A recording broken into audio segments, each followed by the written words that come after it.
சொல்லி பிசாசின் தலையை நசுக்குகிறோம் ஆண்டவரே. ஆனால் தேவனோ வேற ஒரு காரியத்தை செய்து ஒரு ஓட்டத்தை கட்ட நியமிக்கிறார்.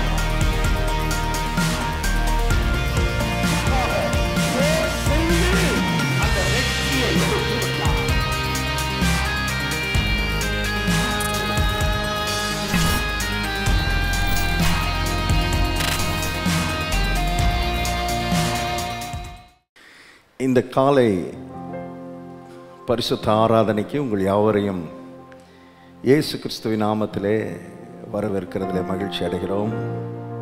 நாம் எல்லாரும் இணைந்து நம்முடைய ராஜாதி ராஜாவை கொண்டாடுவோம், பாடுவோம், ஆராதிப்போம். நம்ம எல்லாரும் சேர்ந்து ஜெபிப்போம். பிதாவே, இந்த நாள் உம்முடைய சமூகத்திலே நாங்கள் எல்லாரும் ஒன்று கூடி வந்து உம்முடைய நாமத்தை உயர்த்தும்படிக்காக, உம்முடைய நாமத்தை மகிமைப்படுத்தும்படிக்காக, உம்மை கொண்டாடும்படிக்காக கர்த்தாவே எங்களுக்கு இப்படிப்பட்ட ஒரு தருணத்தை கொடுத்ததுக்காக நாங்கள் உமக்கு நன்றி செலுத்துகிறோம். எங்களோடு இணைந்திருக்கிற, இணைய போகிற எல்லாரையும் உம்முடைய கருத்தில் ஒப்பு கொடுக்கிறோம். எல்லாருக்குள்ளேயும் கர்த்தாவே உம்மை குறித்த இந்த வெளிச்சம், உம்மை குறித்த வெளிப்பாடு, ராஜாதி ராஜாவை குறித்த இந்த வெளிப்பாட்டோடு உம்மை ஆராதிக்க, உம்மை துதிக்க கர்த்தர் உதவி செய்வீராக. முழு ஆராதனை நாங்கள் உம்முடைய கருத்தில் ஒப்பு கொடுக்கிறோம். பரிசுத்த ஆவியானவர் பொறுப்பெடுத்துக் கொள்ளும். வீடுகளில் இருக்கிற நம்முடைய பிள்ளைகளை நீர் பொறுப்பெடுத்துக் கொள்ளும். உம்முடைய பிரசன்னத்தினால நிரப்பும். இயேசு கிறிஸ்துவின் நாமத்தில் பிதாவே, ஆமென். நம்முடைய தேவன் ஆளுகை செய்கிறவராக இருக்கிறார், ராஜாதி ராஜாவாக இருக்கிறார். இதைத்தான் கடந்த சில வாரங்களாக நாம் தியானித்து கொண்டிருக்கிறோம். அந்த அர்த்தமுள்ள ஒரு பாடலை நாம் சேர்ந்து பாடப்போகிறோம். ஆண்டவர் ஆளுகை செய்கின்றார், அனைத்து உயிர்களே பாடுங்கள், மகிழ்வுடனே கர்த்தருக்கு ஆராதனை செய்யுங்கள், ஆனந்த சத்தத்தோட அந்த ராஜாவின் அந்த சமூகத்துக்கு வாருங்கள். பாடலாம். எல்லாரும் சேர்ந்து கரங்களை தட்டி உற்சாகமாய் நாம் பாடி கர்த்தரை, ராஜாவை மகிமைப்படுத்துவோம். ஆண்டவர் ஆளுகை செய்கின்றார், அனைத்து உயிர்களை பாடுங்கள். ஆண்டவர் ஆளுகை செய்கின்றார், அனைத்து உயிர்களை பாடுங்கள். ராஜாதி ராஜா வாழ்க வாழ்க, கர்த்தாதி கர்த்தா வாழ்க வாழ்க, எப்போதும் இருப்பவர் வாழ்க வாழ்க, இனிமேலும் வருபவர் வாழ்க. ராஜாதி ராஜா வாழ்க வாழ்க, கர்த்தாதி கர்த்தர் கர்த்தா வாழ்க வாழ்க, எப்போதும் இருப்பவர் வாழ்க, இனிமேலும் வருபவர் மேலும் வருபவர் வாழ்க. மகிழ்வுடனே கர்த்தருக்கு ஆராதனை செய்யுங்கள். எஸ் லார்ட், மகிழ்வுடனே, ஓ க்ளோரி, மகிழ்ச்சியோட ஆராதனை செய்யுங்கள். தேங்க்யூ. இந்த சத்தத்தோடே திருமுன் வாருங்கள், ஆனந்த சத்தத்தோடே தேங்க்யூ லார்ட், முன் வாருங்கள். ராஜாதி ராஜா, ராஜாதி ராஜா வாழ்க க்ளோரி, கர்த்தாதி கர்த்தா வாழ்க வாழ்க, எப்போதும் இருப்பவர் வாழ்க வாழ்க, இனிமேலும் வருபவர் வாழ்க வாழ்க. க்ளோரி, ராஜாதி ராஜா வாழ்க வாழ்க, கர்த்தாதி கர்த்தா வாழ்க வாழ்க, எப்போதும் இருப்பவர் வாழ்க வாழ்க, இனிமேலும் வருபவர் வாழ்க. எக்கால தொனி, எக்கால தொனி முழங்க, இப்போது துதியுங்கள். எஸ் லார்ட், எக்கால தொனி முழங்க, தேங்க்யூ, இப்போது துதியுங்கள். வீணையுடன் யாழிசைத்து வேந்தனை வேந்தனை துதியுங்கள். ஹல்லேலூயா. வீணையுடன் Thank you Lord. யாழிசைத்து Jesus. வேந்தனை துதியுங்கள். எல்லாரும் சேர்ந்து ராஜாதி ராஜா வாழ்க வாழ்க, ஆதி கர்த்தா வாழ்க வருபவர் வாழ்க வாழ்க இனிமேலும் வருபவர் வாழ்க ராஜாதி ராஜா வாழ்க வாழ்க வாழ்க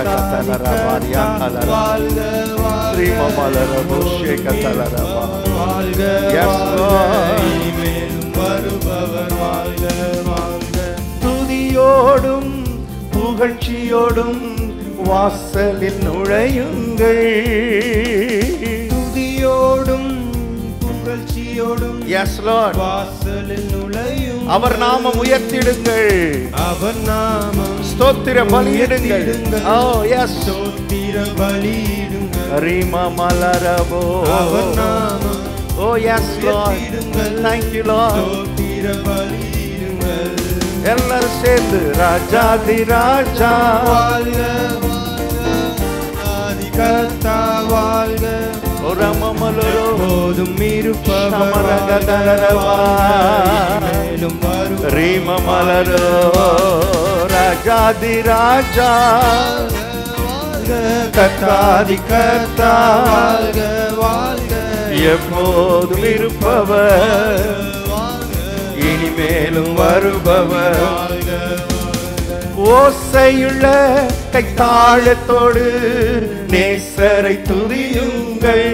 எல்லாரும் கரங்களை தட்டி ஓசையுள்ள கைத்தாளத்தோடு ஓ எஸ் லார்ட் நேசரை துதியுங்கள். சுவாசமுள்ள சமமர யாவருமே தீரமலரம கந்தலரம ஹalleluya சுவாசமுள்ள glory யாவருமே yes lord இயேசுவை துதியுங்கள். thank you lord. ராஜாதி ராஜா வாழ்க வாழ்க கர்த்தாதி கர்த்தா வாழ்க ரீம மலரோ இருப்பவர் வாழ்க இரவேலனமா yes lord.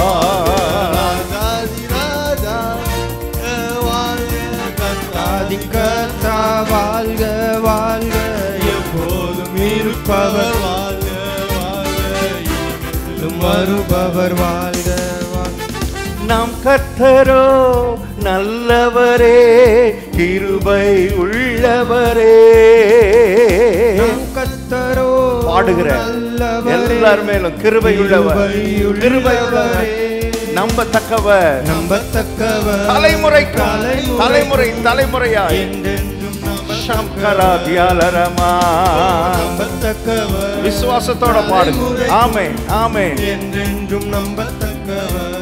thank you lord. ராஜாதி ராஜா வாழ்க thank you lord. இருப்பவர் நாங்கள் எல்லாரும் சேர்ந்து உம்மை வாழ்த்துகிறோம். உம்முடைய நாமத்தை உயர்த்துகிறோம் ராஜா. உம்முடைய நாமத்தை உயர்த்துகிறோம்.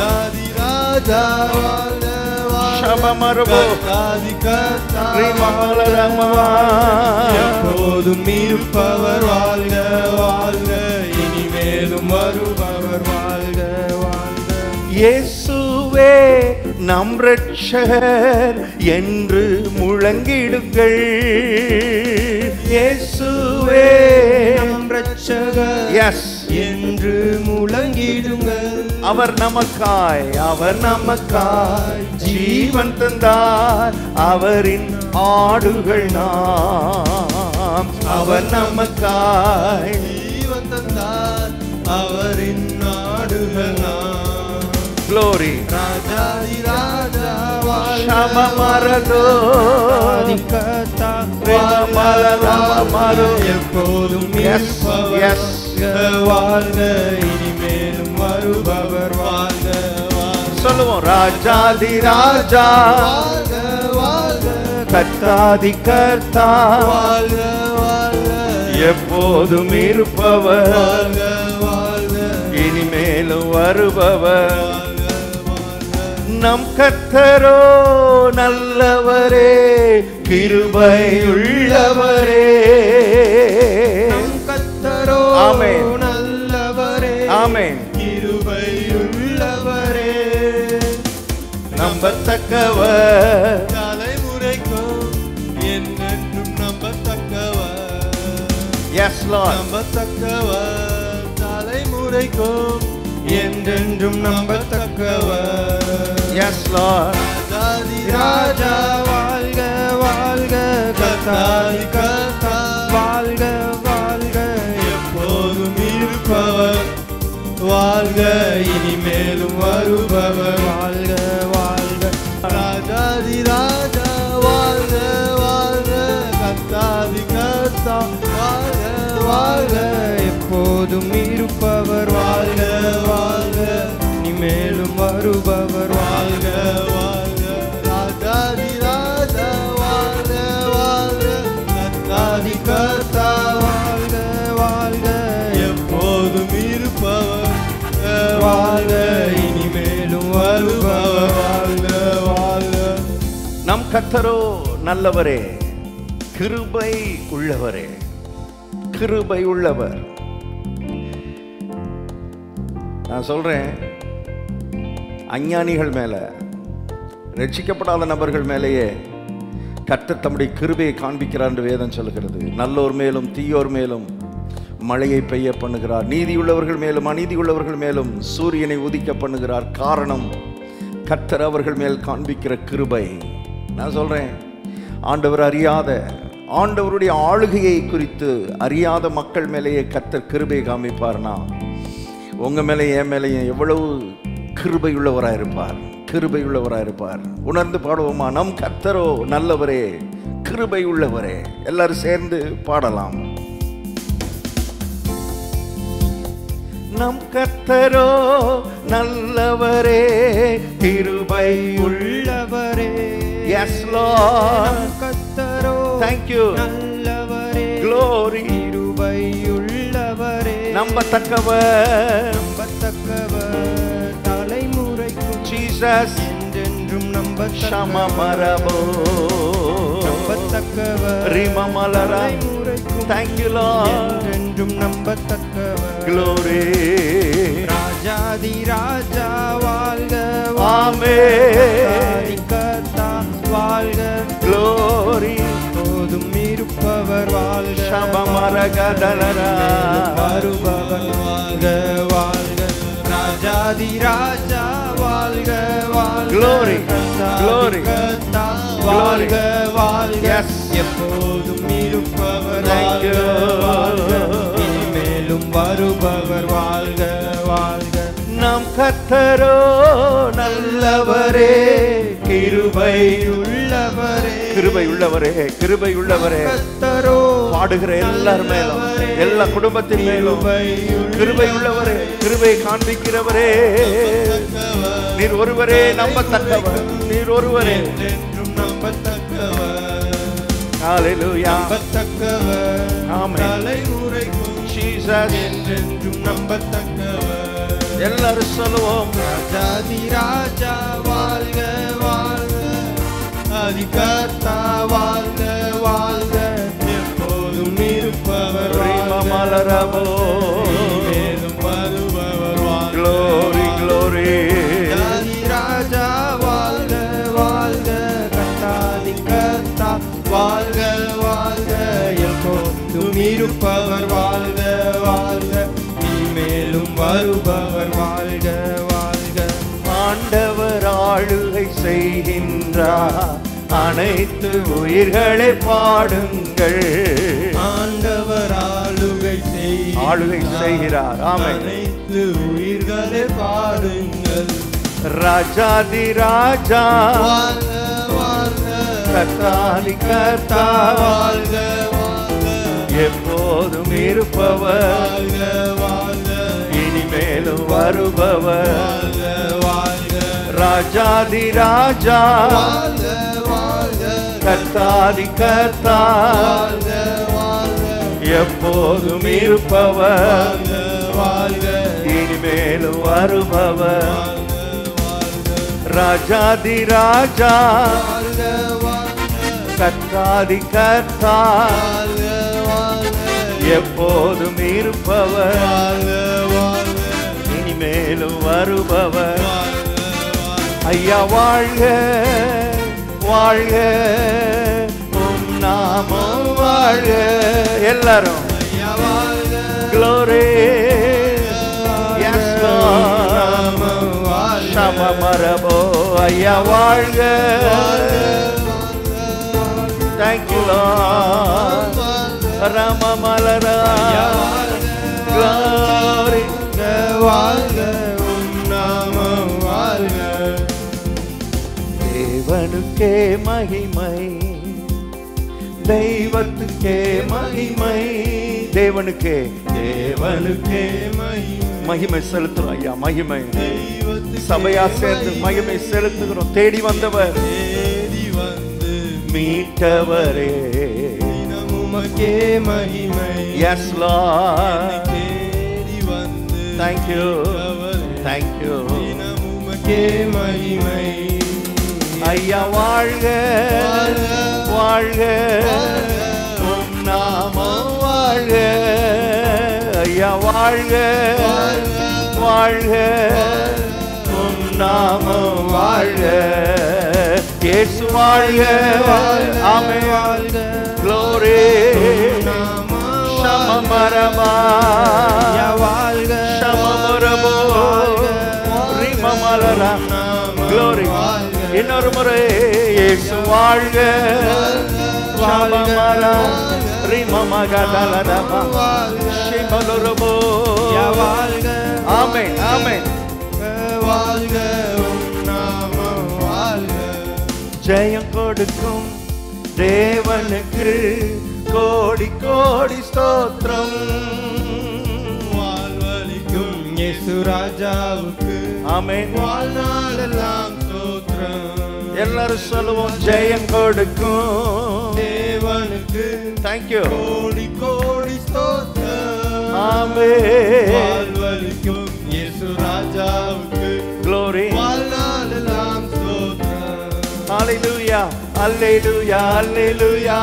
பாடுவேன் ஆனந்த துனியால் உயர்த்துவேன். Hallelujah. Hallelujah. ஆனந்த துனியால் உயர்த்துவேன். ஜெயம் கொடுக்கும் தேவனுக்கு கோடி கோடி ஸ்தோத்திரம். ஸ்தோத்திரம். வாழ்வளிக்கும் இயேசு ராஜாவுக்கு Thank you Lord. வாழ்நாளெல்லாம் ஸ்தோத்திரம். ஆமென். ஜெயம் கொடுக்கும் தேவனுக்கு Glory. கோடி கோடி ஸ்தோத்திரம்.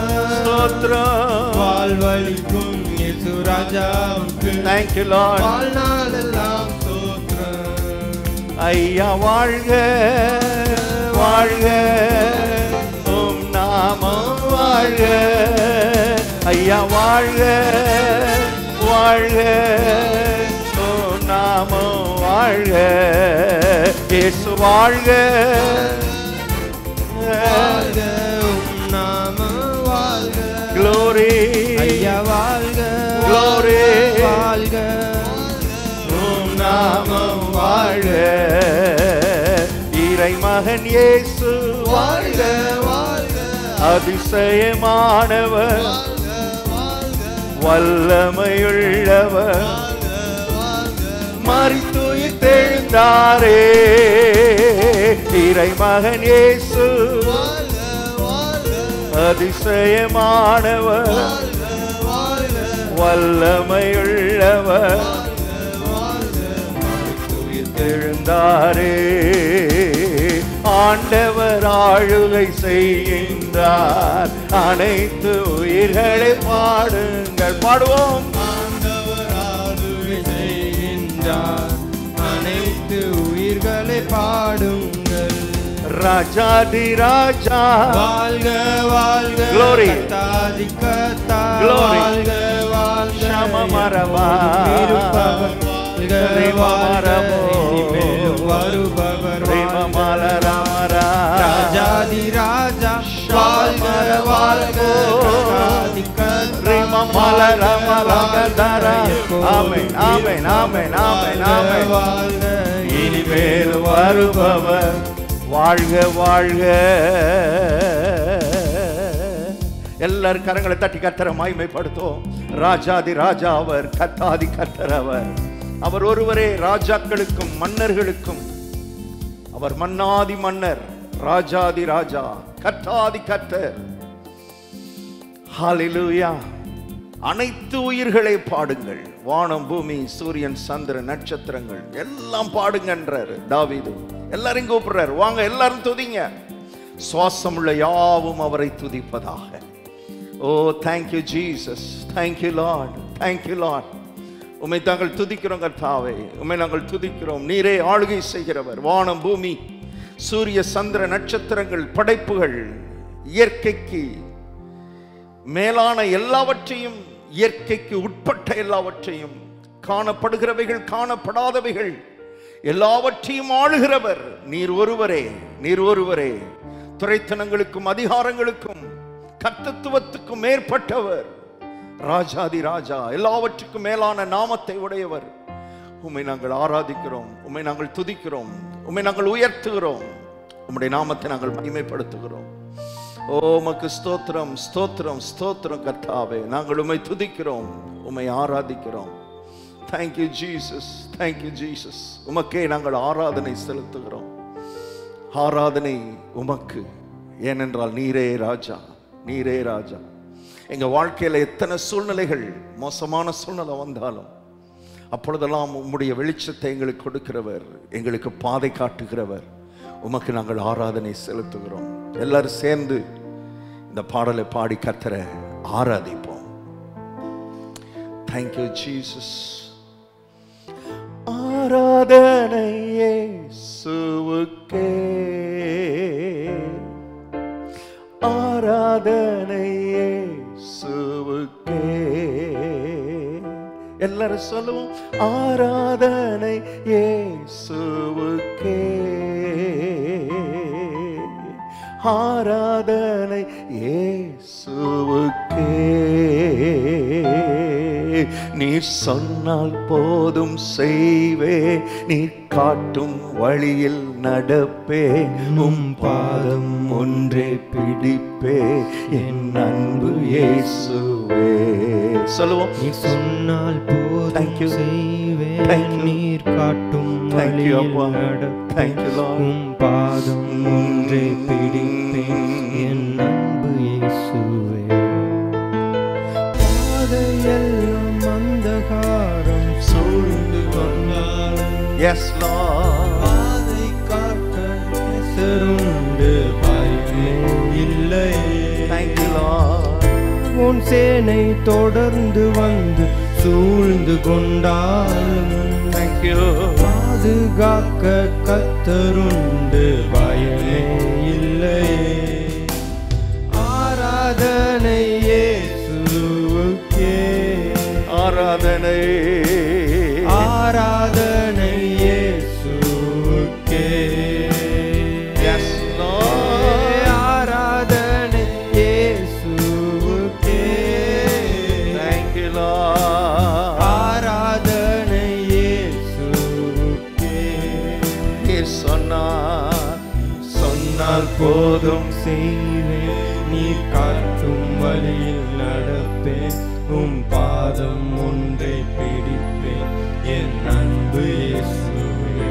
Thank you. நீ சொன்னால் போதும் செய்வேன், நீ காட்டும் வழியில் நடப்பேன், சொல்லுங்க, அவரை பார்த்து உம் சொல்லுங்க. பாதம் ஆமென். ஒன்றை Thank you, Jesus. பிடிப்பேன், என் அன்பு இயேசுவே. கடலின் மீது நடந்திட்ட உம் அற்புத பாதங்கள், எனக்கு முன்னே செல்வதா, எனக்கு முன்னே செல்வதால் எனக்கு கவலையே இல்லை. கவலை. ஆமென். காற்றையும் கடலையும் அதட்டிய உம் அற்புத வார்த்தைகள், எனக்கு துணை, எந்தன் துணையாய் நிற்பதால் எனக்கு கவலை இல்ல ஆண்டவரே. கவலை. மறுபடி சொல்லுவோம், கடலின் மீது நடந்திட்ட உம் அற்புத பாதங்கள், அதே பாதங்கள் என் வாழ்க்கையில எனக்கு முன்னால சென்று கொண்டிருக்கிறது. ஆமென். கவலை. ஓ எஸ் லார்ட். காற்றையும் கடலையும் அதட்டிய உம் அற்புத வார்த்தைகள், தேங்க் யூ லார்ட். எந்தன் துணையாய் நிற்பதால் எனக்கு ஏது கவலை. ஆராதனை, ஆராதனை இயேசுவுக்கே, ஆராதனை இயேசுவுக்கே, ஆராதனை இயேசுவுக்கே ஆராதனை இயேசுவுக்கே. நீ சொன்னால் போதும் செய்வேன், நீ காட்டும் Thank you, Jesus. நடப்பேன். Thank you, Jesus. பாதம் Thank you, Lord. பிடிப்பேன். Thank you. என் அன்பு இயேசுவே. Oh, we நீ worship. சொன்னால் We worship you, Lord. Thank you. காட்டும் வழி We worship. நடப்பேன். Oh, thank you, பாதம் Jesus. ஒன்றே Thank you. பிடிப்பேன். என் அன்பு இயேசு. கடலின் மீது நடந்திட்ட, கடலின் மீது நடந்திட்ட அற்புத பாதங்கள் எனக்கு முன்னால சென்று கொண்டிருக்கிறது. எனக்கு என் வாழ்க்கையில செல்வதால் எனக்கு கவலைப்பட வேண்டிய அவசியம் இல்லை. ஆமென். காற்றையும் கடலையும் அதட்டிய அற்புத வார்த்தைகள் Thank you, Lord. எந்த துணையாய் நிற்பதால் எனக்கு எது கவலை. உள்ளத்தின் ஆழத்திலிருந்து கடலின் மீது நடந்திட்ட அற்புத பாதங்கள் Oh, yes, Lord. எனக்கு முன்னே செல்வதால் எனக்கு இல்ல கவலை. காற்றையும் கடலையும் அதட்டிய காற்றையும் கடலையும் அதட்டிய உம்முடைய அற்புத வார்த்தைகள், அற்புத அந்த வார்த்தை எனக்கு துணையா இருக்கிறது ஆண்டவரே. எந்தன் துணையாய் Jesus. நிற்பதால் எனக்கு எது கவலை. எல்லாரும் சேர்ந்து ஆராதனை இயேசுவுக்கே ஆராதனை இயேசுவுக்கே. ஓ ஹalleluya. ஆராதனை இயேசுவுக்கே ஆராதனை ஆராதனை இயேசுவுக்கே. இன்னொரு முறை ஆராதனை இயேசுவுக்கே. Oh, we worship you, Lord. ஆராதனை இயேசுவுக்கே ஆராதனை இயேசுவுக்கே. உம்முடைய நாம மாத்திரம் உயர்த்தப்படுவதாக ராஜா. உம்முடைய நாம மாத்திரம், உம்முடைய நாம மாத்திரம். Yes, Lord. நீ சொன்னால் போதும் செய்வேன், நீ காட்டும் வழியில் நடப்பேன், உம் பாதம் ஒன்றே பிடிப்பேன், என் அன்பு இயேசுவே. நீ சொன்னால் போதும் நீ காட்டும் வழியில் நடப்பேன், உன் பாதம் ஒன்றே பிடிப்பேன், என் அன்பு இயேசு. கரங்களை உயர்த்தி சொல்லுவோம் எல்லாரும்.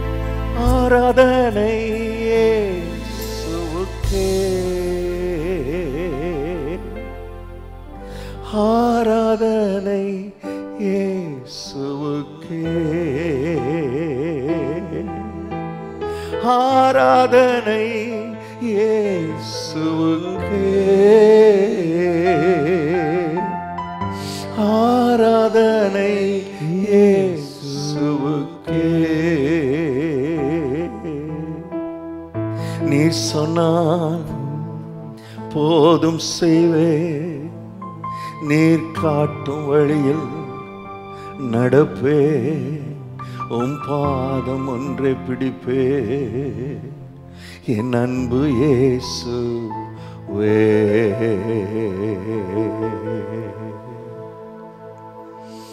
என் அன்பு இயேசுவே.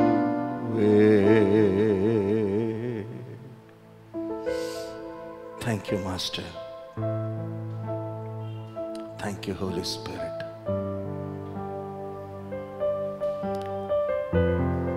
கடலை காற்றையும் அதட்டின உம்முடைய வார்த்தைகள் எங்களுக்கு துணையா இருக்கிறதுக்காக ஸ்தோத்திரம். கடலின் மீது நடந்த அந்த பாதங்கள் எங்க வாழ்க்கையில் எங்களுக்கு முன்னால சென்று கொண்டிருக்கிறதுக்காக ஸ்தோத்திரம். We don't need to worry about anything. எதை குறித்து நாங்கள் கவலைப்பட வேண்டிய அவசியம் இல்லாத ஒரு இடத்துல எங்களை நீங்க வச்சிருக்கிறதுக்காக ஸ்தோத்திரம். அப்படிப்பட்ட அந்த ராஜ்யத்துக்குள்ள எங்களை வச்சிருக்கிறதுக்காக ஸ்தோத்திரம். அந்த ராஜ்யத்துக்குள்ள இருக்கிறதுனால தான் நீர் சொன்னீர், கவலைப்படாதிருங்கள், எண்ணத்தை உண்போம், எண்ணத்தை குடிப்போம், என்று கவலைப்படாதீர்கள். ஏனென்றால் நீங்கள் ராஜ்யத்துக்குள் இருக்கிறீர்கள். ராஜா, உங்களை விசாரிக்கிற ஒரு ராஜா உண்டு. அவர் காற்றையும் கடலையும் அதட்டுகிறவர், கடலின் மீது நடக்கிறவர். அப்படிப்பட்ட ஒரு மகத்தான ஆண்டவர், மகத்தான தெய்வம் எங்களுக்கு இருக்கிறபடியால், ஒரு ராஜா எங்களுக்கு இருக்கிறபடியால் நாங்கள் உமக்கு நன்றி செலுத்துகிறோம், உம்மை ஆராதிக்கிறோம். உமக்கு எங்கள் முழு மனதோடு முழு இருதயத்தோடு எங்கள் ஆராதனை செலுத்துகிற ஆண்டவரே. Thank you, Holy Spirit. Thank you, Jesus. கடைசியாக அதை பாடி முடிக்க போறோம். முழு உள்ளத்தோடு நான் உம்மை ஆராதிப்பேன், முழு பலத்தோடு நான் உமக்கு ஆராதனை செலுத்துவேன். முழு உள்ளத்தோடு ஆராதிப்பே, முழு பலத்தோடு அன்பு கூறுவே.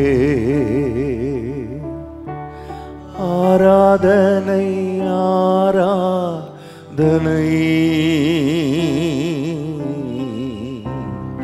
ஆராதனை ஆராதனை ஆராதனை ஆராதனை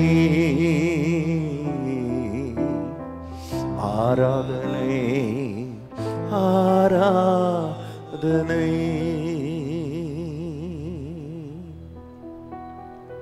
நன்றி ஆண்டவரே, இந்த ஆராதனை பகுதியிலே, பாடல் பகுதியிலே நீர் எங்களோடு கூட இருந்ததுக்காக ஸ்தோத்திரம். எங்களை உற்சாகப்படுத்தினதுக்காக ஸ்தோத்திரம். நன்றி செலுத்துகிறோம். தொடர்ந்து எங்கள் வாழ்க்கையே ஒரு ஆராதிக்கிற வாழ்க்கையா மாறட்டும், உம்மை துதிக்கிற வாழ்க்கையா மாறட்டும், உம்முடைய பிரசன்னத்துக்குள்ளே வாழுகிற வாழ்க்கையா மாறட்டும். தொடர்ந்து நீர் எங்களை நடத்தும். இயேசு கிறிஸ்துவின் நாமத்தில் பிதாவே, ஆமென், ஆமென்.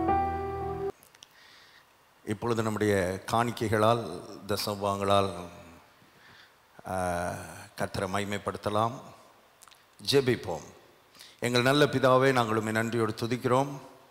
உம்முடைய பிள்ளைகள் உமக்கென்று கொடுக்கிற காணிக்கைகள், தசமபாகங்களை நீர் அங்கீகரிப்பீராக, ஆசீர்வதிப்பீராக. உம்முடைய பிள்ளைகளுக்கு அதை பெருக்கி நீர் தரும்படி நாங்கள் ஜெபிக்கிறோம். கையின் பிரயாசங்கள் ஆசீர்வதிக்கப்படட்டும். இயற்கைக்கு அப்பாற்பட்ட விதத்தில் சூப்பர் நேச்சுரல் ஒரு பிளெஸ்ஸிங், மல்டிப்ளிகேஷன் உம்முடைய பிள்ளைகளுடைய வாழ்க்கையில் உண்டாகும்படி நாங்கள் ஜெபிக்கிறோம்.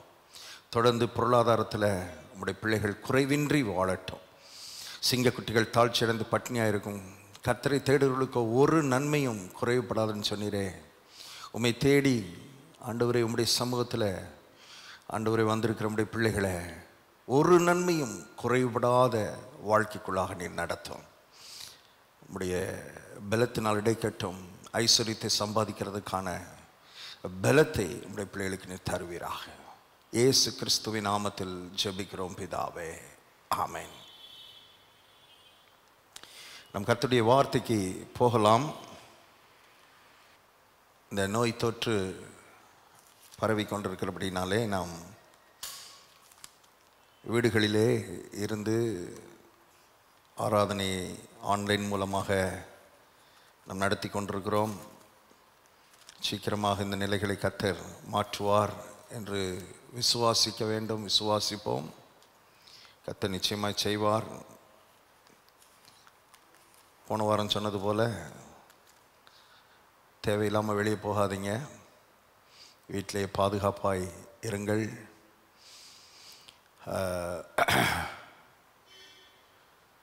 நம்முடைய தேவன் நம்மை பாதுகாக்கிற தேவன். அதே நேரத்தில் நாம் நம்மை கொஞ்சம் கவனமாய் ஞானமாய் நடந்து கொள்ள வேண்டும். ஆகவே தேவனுடைய பிள்ளைகள் அவசியம் இல்லாமல் வெளியே போகாதீங்க, வீட்டில் இருங்க. நம்முடைய சபையில் இருக்கிற எல்லா விசுவாசிகளுக்காக நீங்கள் ஜெபித்து கொள்ளுங்கள். சிலர் வியாதியோடு இருக்கிறார்கள், ஒரு சிலர். அப்படிப்பட்டவர்களை கர்த்தர் தம்முடைய கரத்தை நீட்டி சுகமாக்கும்படியாக, பரிபூர்ண சுகத்தை கொடுக்கும்படியாக ஜெபித்துக் கொள்ளுங்கள். கர்த்தர் நிச்சயமாக நம்முடைய ஜெபத்தை கேட்பார். அதிக நேரம் தேவ சமூகத்தில் செலவழியுங்கள். வீட்டில் இருக்கும் பொழுது தேவ பிரசன்னத்தில் இருங்கள். தேவனுடைய வார்த்தையை தியானியுங்கள். அதில் நேரத்தை செலவழிங்க. நம் கர்த்தருடைய வார்த்தைக்கு திரும்பலாம். சங்கீதம் 44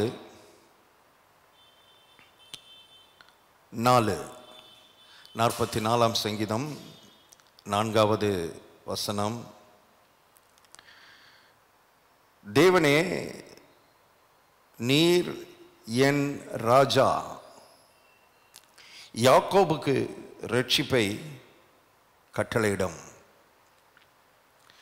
தேவனை பார்த்து சங்கீதக்காரன் சொல்லுகிறான், தேவனே நீர் என் ராஜா.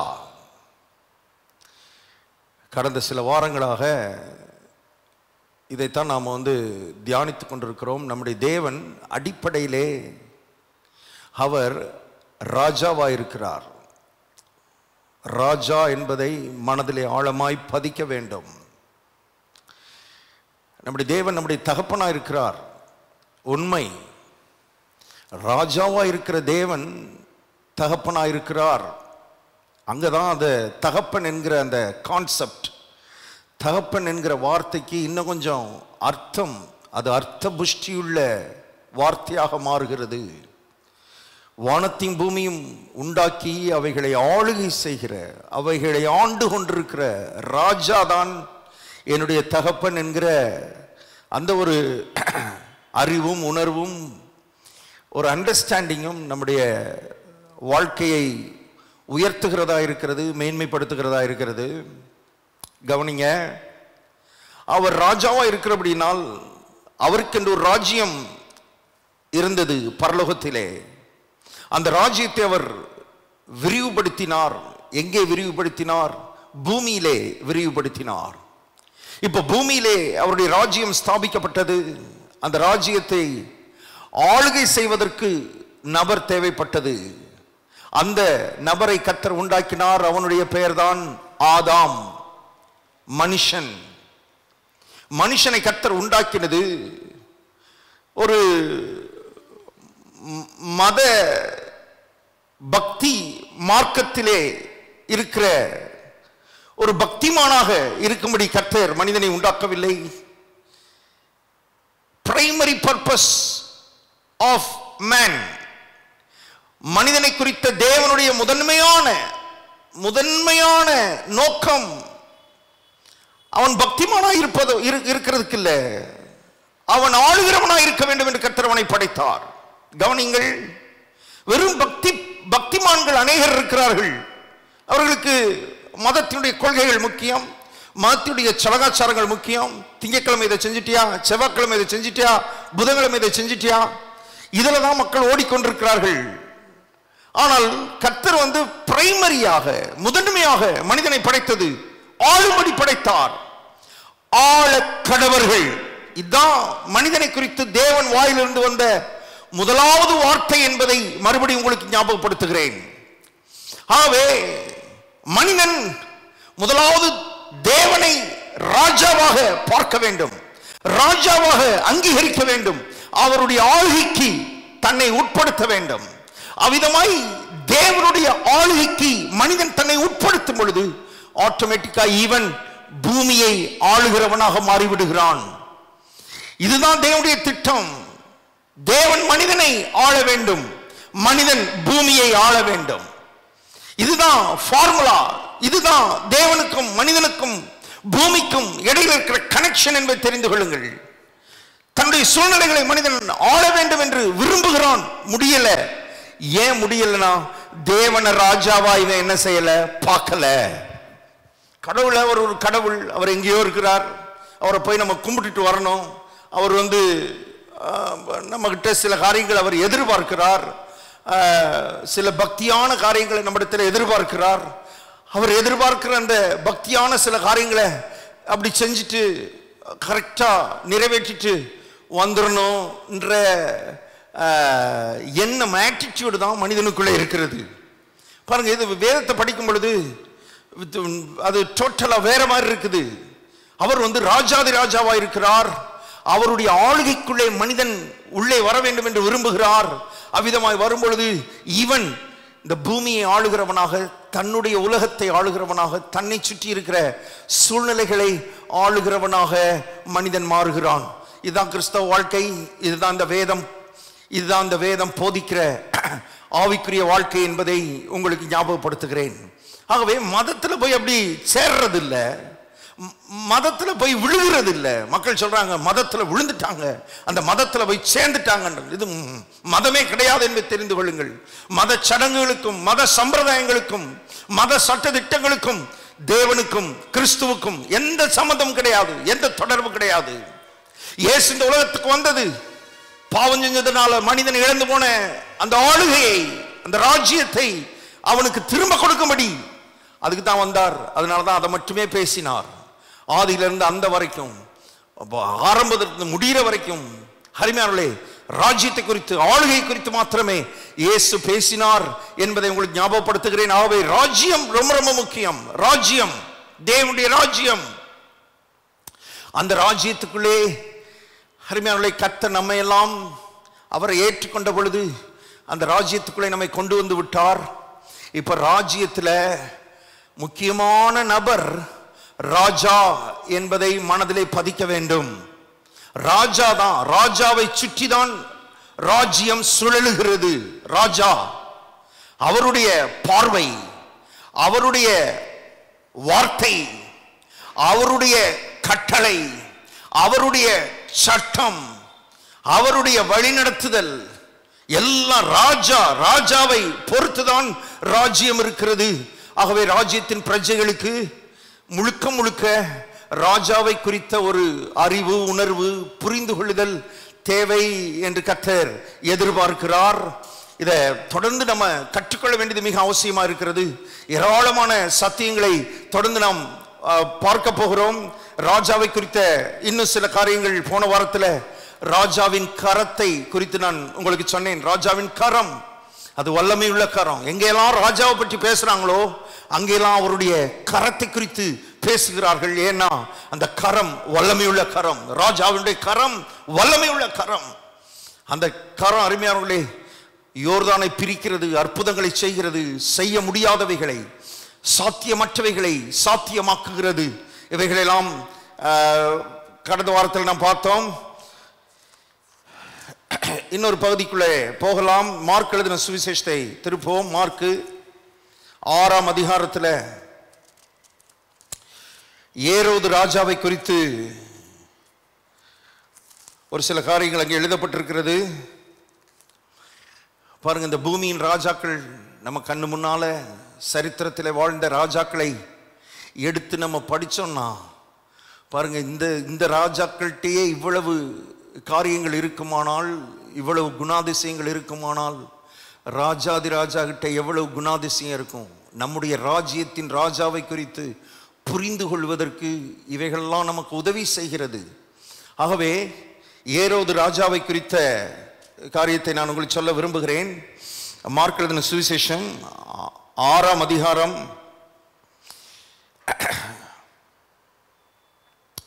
உங்களுக்கு தெரியும். ஏரோது ராஜா தன்னுடைய சகோதரனுடைய மனைவியை தனக்கு மனைவியாக்கி கொண்டான். அதை யோவான் ஸ்நானகன், ஊழியக்காரன் யோவான் ஸ்நானகன் அதை போய் கண்டித்தான். அதற்காக யோவான் ஸ்நானகனை தூக்கி சிறையில் போட்டான். ஏரோது ராஜா சிறையில் போட்டான். ஆனால் சிறையில் போட்டாலும் இந்த யோவான் ஸ்நானகன் நீதியும் பரிசுத்தம் உள்ளவனாய் இருந்ததை கண்டு அந்த யோவான் ஸ்நானகனை கொல்றதுக்கு மனதில்லாமல் அவன்கிட்ட அடிக்கடி இவன் பேசுகிறான். அவன் சொல்கிற வார்த்தைகளெல்லாம் இவன் கேட்குறான். இவ்விதமாக காலம் கடந்து போய் கொண்டிருக்கிறது. ஆனால் இந்த ஏரோதியாள் போய் கண்டித்தானே, ஏரோதினுடைய சகோதரனுடைய மனைவி, அவளுக்கு எப்படியாவது இவனை கொல்லணும்னு சொல்லி வகை தேடி கொண்டிருந்தாள். ஒரு நாள் அதற்கான காலம் வந்தது. பாருங்க என்ன நடந்ததுன்றத நான் உங்களுக்கு சொல்ல விரும்புகிறேன். மார்க் எழுதின சுவிசேஷம் 6ஆம் அதிகாரம் 20 வாசிக்கிறேன். அது ஏனென்றால் யோவான் நீதியும் பரிசுத்தமும் உள்ளவன் என்று ஏரோது அறிந்து அவனுக்கு பயந்து அவனை பாதுகாத்து அவன் யோசனையின்படி அநேக காரியங்களை செய்து விருப்பத்தோடே அவன் சொல்லை கேட்டு வந்தான். பின்பு சமயம் வாய்த்தது. எப்படி என்றால், ஏரோது தன் ஜென்ம நாளிலே தன்னுடைய பிரபுக்களுக்கும் சேனாதிபதிகளுக்கும் கலிலேயா நாட்டின் பிரதான மனுஷருக்கும் ஒரு விருந்து பண்ணின போது, ஏரோதியாளின் குமாரத்தி சபை நடுவே வந்து நடனம் பண்ணி ஏரோதுவையும் அவனோட கூட பந்தி இருந்தவர்களையும் சந்தோஷப்படுத்தினாள். அப்பொழுது ராஜா சிறு பெண்ணை நோக்கி, கவனிங்க, ஒரு பெரிய விருந்து ராஜா நடத்துறாரு. அவருடைய மகளை கூப்பிட்டு நடனம் பண்ண வைக்கிறான். அவ வந்து நடனம் பண்ணுகிறாள், எல்லாரையும் சந்தோஷப்படுத்துகிறாள். அந்த நேரத்தில் ராஜா சிறு பெண்ணை நோக்கி, உனக்கு வேண்டியதை என்னிடத்தில் கேள், அதை உனக்கு தருவேன் என்று சொன்னான். கவனிங்க, ராஜாவை குறித்து படிச்சுக்கிட்டு இருக்கிறோம். இதுல பல காரியங்கள் இருந்தாலும் எல்லாத்தையும் நம்ம சொல்ல, எல்லாத்துக்குள்ளே நம்ம போகல. ஆனா ஒரு ராஜானா அவன் வாயிலிருந்து வர்ற வார்த்தை எவ்வளவு வேல்யூ என்பதை நான் உங்களுக்கு இன்றைக்கு காண்பிக்க விரும்புகிறேன். ஒரு பொல்லாத ராஜா, அநீதியுள்ள ராஜா, கவனிங்க, அவன் நல்லவன் கிடையாது, நல்ல ராஜா கிடையாது. ஆனாலும் ராஜா ராஜான்ற அந்த ஸ்தானத்துல இருக்கிறபடினாலே அவன் வாயை திறந்து சொல்லுகிற வார்த்தைக்கு ரொம்ப ரொம்ப வெயிட் என்பதை தெரிந்து கொள்ளுங்கள். அவன் எல்லாரும் முன்னாலையும் சொல்றான், அந்த சிறு பெண்ணை கூப்பிட்டு சொல்றான், உனக்கு வேண்டியதை என்னிடத்தில் கேள்.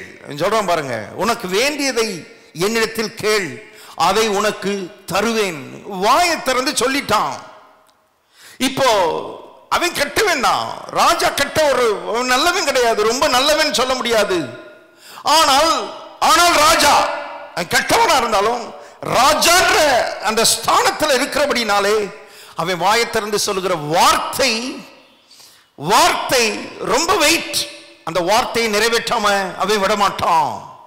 அந்த வார்த்தையை, அருமையானவர்களே, அவன் தன் வாயிலிருந்து வந்த வார்த்தையை செய்யாம விடமாட்டான். காரணம் இப்ப நல்லவனா கெட்டவனான்றது முக்கியம் இல்ல, அவன் உட்கார்ந்து இருக்கிற இடம் அப்படிப்பட்ட இடம், அவன் உட்கார்ந்து இருக்கிற சிங்காசனம் அப்படிப்பட்ட சிங்காசனம். ஆகவே ராஜாக்களுடைய வார்த்தை ரொம்ப ரொம்ப முக்கியம் என்பதை தெரிந்து கொள்ளுங்கள். ராஜா பேசுறார்னா அதனால்தான் தேவனை பற்றி எழுதப்பட்டிருக்கிறது, அவர் சொல்ல ஆகும், அவர் கட்டளையிட நிற்கும். ஏன்னா அவர் உட்கார்ந்திருக்கிற இடம் அப்படிப்பட்ட இடம். அவர், அருமையானவர்களே, ராஜாவா இருக்கிறபடினால் ராஜான்ற அந்த ஸ்தானத்தில் இருந்து பேசுகிற வார்த்தை மிக மிக முக்கியமான வார்த்தை. அந்த வார்த்தைக்கு ரொம்ப ரொம்ப வெயிட். அதனாலதான் வேதம் முழுவதிலும் தேவனுடைய வார்த்தை ரொம்ப கனத்துக்குரியதாய் எண்ணப்படுகிறது. வேதத்தில் எழுதப்பட்டிருக்கிறது, உமது சகல பிரஸ்தாபத்தை பார்க்கிலும் நீர் உமது வார்த்தையை மகிமைப்படுத்தி இருக்கிறீர்.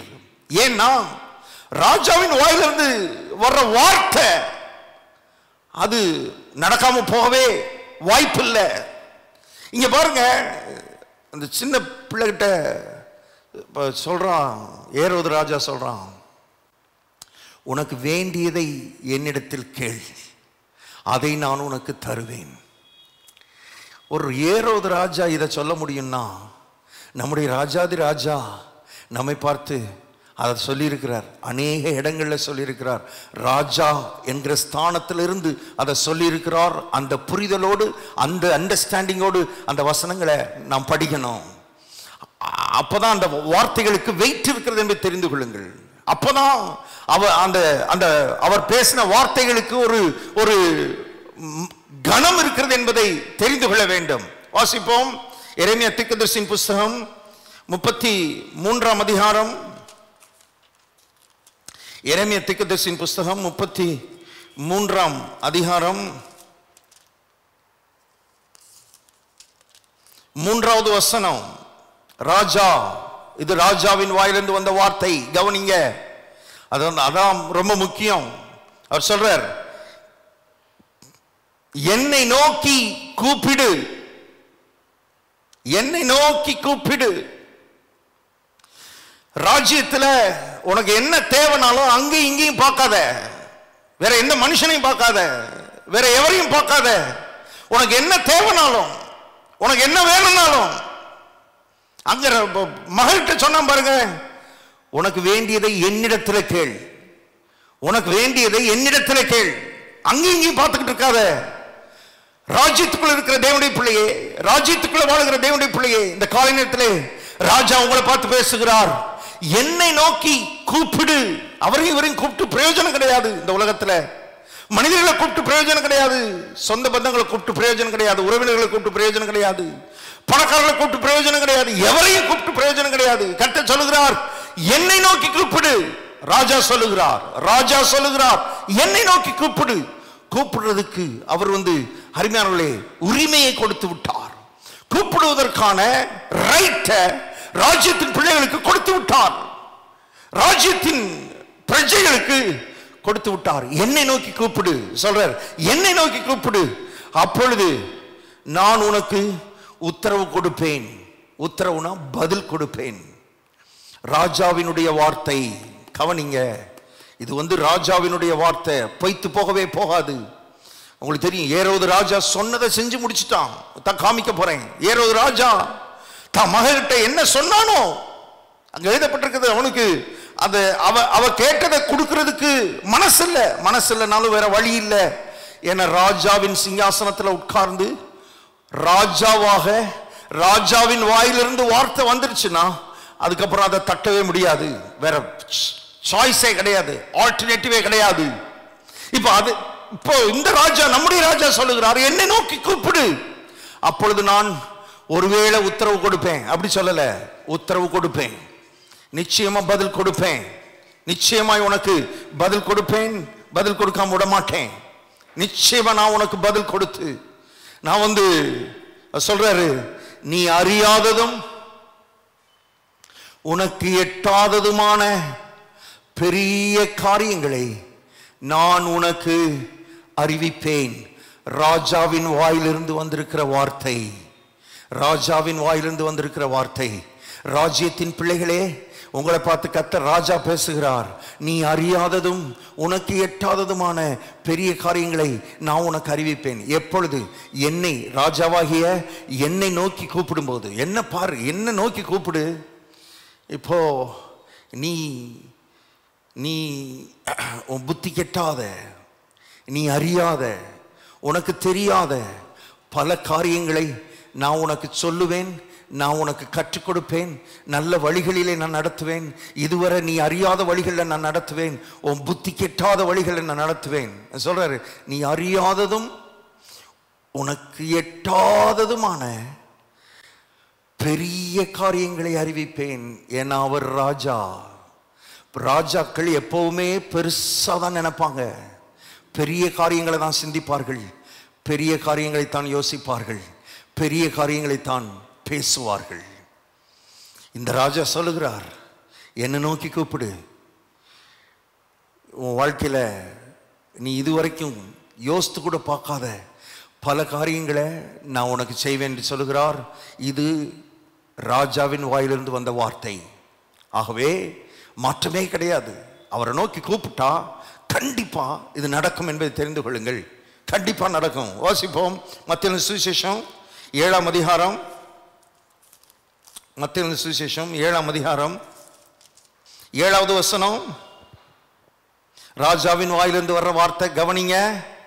7:7, கேளுங்கள் அப்பொழுது உங்களுக்கு ஒருவேளை கொடுக்கப்படும். கொடுக்கப்பட்டாலும் கொடுக்கப்படலாம், கொடுக்கப்படலனாலும் இல்லை, அப்படி சொல்லல. ராஜாவின் வாயிலிருந்து வருகிற வார்த்தை, கேளுங்கள் அப்பொழுது உங்களுக்கு கொடுக்கப்படும். கொடுக்கப்படும். ஏரோது ராஜா மகன்கிட்ட சொல்றான், ஏன்ட்டு கேளு, ஏன்ட்டு கேள், நான் உனக்கு அதை தருவேன். நம்ம ராஜா அதுக்கு மேல பேசி வச்சிருக்கிறார், கேளுங்கள் அப்பொழுது உங்களுக்கு கொடுக்கப்படும். அடுத்த வசனம் சொல்லுகிறார், 8வது வசனம், ஏனென்றால் கேட்கிறவன் எவனும் பெற்றுக் கொள்கிறான். இங்க எந்த பாரபட்சமும் கிடையாது, எந்த பாரபட்சமும் கிடையாது. பெரியவன் சின்னவன், அருமையானவர்களே, உயர்ந்தவன் தாழ்ந்தவன், படித்தவன் படிக்காதவன், பணக்காரன் ஏழை, எந்த பாகுபாடும் இல்லாமல் கேட்கிறவன் எவனும். என ராஜ்யம் இது பட்சவாதம் இல்லாத, பாரபட்சம் இல்லாத ராஜ்யம். இந்த வார்த்தை கேட்டுக்கொண்டிருக்கிற சகோதரனே, சகோதரியே, இந்த காலவேளை கர்த்தரோடு பேசிக் கொண்டிருக்கிறார். எவனும் பெற்றுக்கொள்கிறான், நீங்கள் பெற்றுக்கொள்கிறீர்கள். அந்த எவனும் என்ற வார்த்தைக்குள்ள நீங்கள் இருக்கிறபடினால் நீங்கள் நிச்சயமாய் பெற்றுக்கொள்வீர்கள். பல நாட்களை நீங்கள் கேட்டுக்கொண்டிருக்கலாம். இன்னைக்கு கர்த்தர் சொல்றார், ராஜா ராஜா கிட்ட கேட்கிறேன், ராஜாவின் வாயிலிருந்து வார்த்தை வந்திருக்குது, அந்த வார்த்தையை பிடிச்சுக்கிட்டு கேட்கிறேன். இந்த உணர்வோடு கேட்கணும்.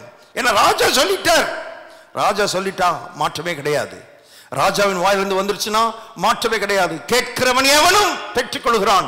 கேளுங்கள், கேளுங்கள், அப்பொழுது உங்களுக்கு கொடுக்கப்படும். யோவானின் சுவிசேஷம் 14ஆம் அதிகாரம்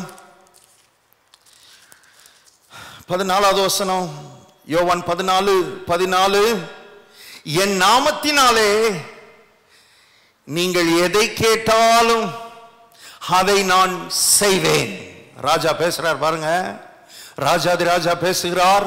கவனிங்க, நீங்கள் என் நாமத்தினாலே எதை கேட்டாலும், எதை கேட்டாலும், அதேதான் ஏரோது ராஜா சொன்னான் பாருங்க. அவன் பொல்லாதவன் சொல்றான், எதை கேட்டாலும் நான் தரேன்றான். உனக்கு என்ன வேணும், உனக்கு வேண்டியதை என்கிட்ட கேள். பாருங்க, ராஜான்ற அந்த ஸ்தானத்திலிருந்து சொல்ற வார்த்தை, அதை நிறைவேற்றி முடிச்சிட்டான். காமிக்கிறேன், அதை அப்படியே நிறைவேற்றி முடிச்சிட்டான். செய்யக்கூடாததை செய்து முடித்தான். செய்யவே கூடாத ஒரு பாவத்தை செஞ்சு அந்த மகளுடைய அந்த வேண்டுதலை நிறைவேற்றி முடித்தான். பொல்லாத ஏரோது. நம்முடைய ராஜா நல்ல ராஜா, நல்ல ராஜா. அவர் சொன்னார், எதை கேட்டாலும், சொல்ற எதை கேட்டாலும் என் நாமத்தினாலே நீங்கள் எதை கேட்டாலும் அதை செய்வேன், அதை செய்வேன். ஒருவேளை செய்வேன் சொல்லல, அதை செய்வேன், கண்டிப்பா செய்வேன். இந்த காலவேளை ராஜாவின் வாயிலிருந்து இந்த வார்த்தை வந்திருக்குது, பிடிச்சுக்கோங்க. சிங்காசனத்திலிருந்து இந்த வார்த்தை வந்திருக்கிறது, எடுத்துக்கொள்ளுங்கள். பாருங்க, இந்த வார்த்தை ரொம்ப ரொம்ப முக்கியம். அவர் கேட்டா செய்வார், அவ்வளவுதான். வாசிப்போம். யோவானின் சுவிசேஷம் 16ஆம் அதிகாரம், யோவான் 16:24.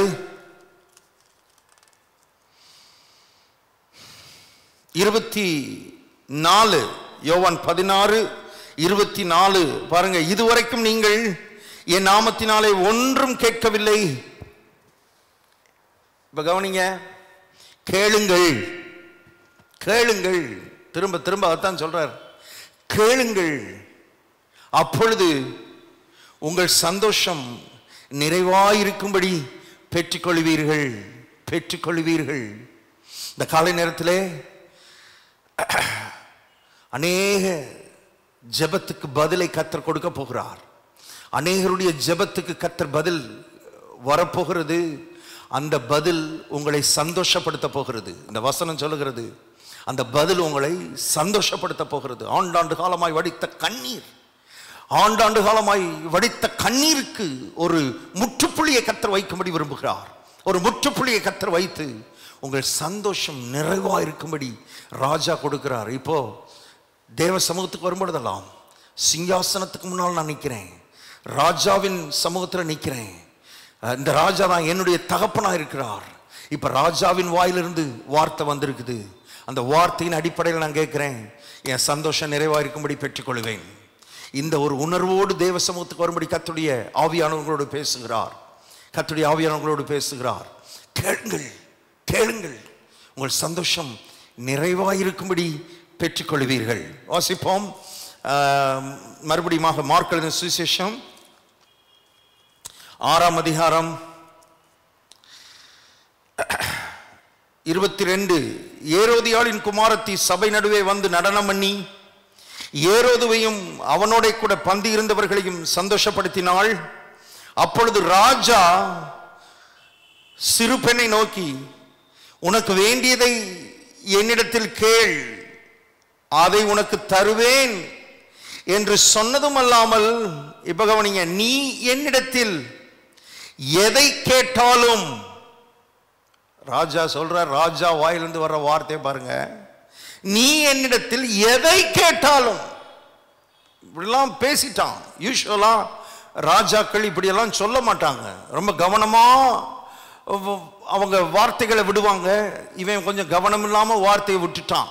உற்சாகத்துல, ஏதோ ஒரு உற்சாகத்துல அவன் பாட்டுக்கு பேசிட்டான் பாருங்க. ஆனா பேசிட்டான், அவ்வளவுதான். வாயிலிருந்து அவன் உற்சாகத்துல பேசினானா, உற்சாகம் இல்லாம பேசினானா, அவன் யோசித்து பேசினானா, யோசிக்காம பேசினானா, அதெல்லாம் முக்கியம் கிடையாது. பேசிட்டானா, ராஜாவின் வாயிலிருந்து வார்த்தை வந்துருச்சா, அவ்வளவுதான், ஃபைனல், முடிஞ்சது முடிஞ்சது. அவைதான் சகல பிரஸ்தாபத்தை பார்க்கிலும் வார்த்தையை மகிமைப்படுத்தி வைத்திருக்கிறார். வாயிலிருந்து ஒரு வாயிலிருந்து வார்த்தை, ராஜாவின் வாயிலிருந்து வார்த்தை வந்துருச்சுன்னா அதுக்கப்புறம் அதை ஒன்றும் மாற்ற முடியாது. என்னன்னாலும் மாற்ற முடியாது பாருங்க, மாற்றவே முடியாது. ராஜாவே நினைச்சாலும் மாற்ற முடியாது. அதான் யார் பேசினாங்களோ, யார் சொன்னாங்களோ, அந்த சொன்னவரே மாற்ற முடியாது. அந்த ராஜாவுடைய வார்த்தை என்பது அவ்வளவு வேல்யூ என்பதை தெரிந்து கொள்ளுங்கள். அவ்வளவு வெயிட் அந்த ராஜாவின் வார்த்தைக்கு.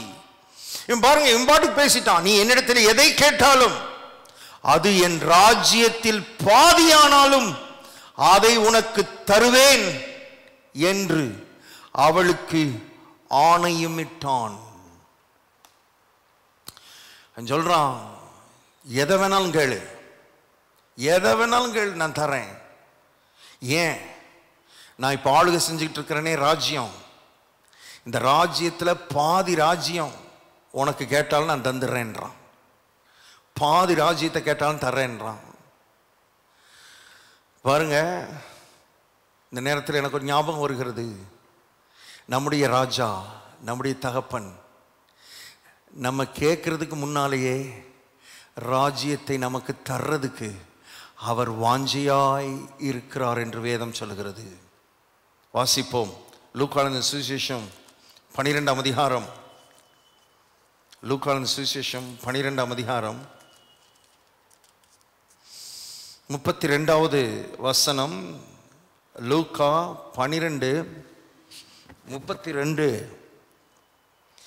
பயப்படாதே சிறுமந்தையே, உங்களுக்கு ராஜ்யத்தை கொடுக்க உங்கள் பிதா பிரியமாயிருக்கிறார்.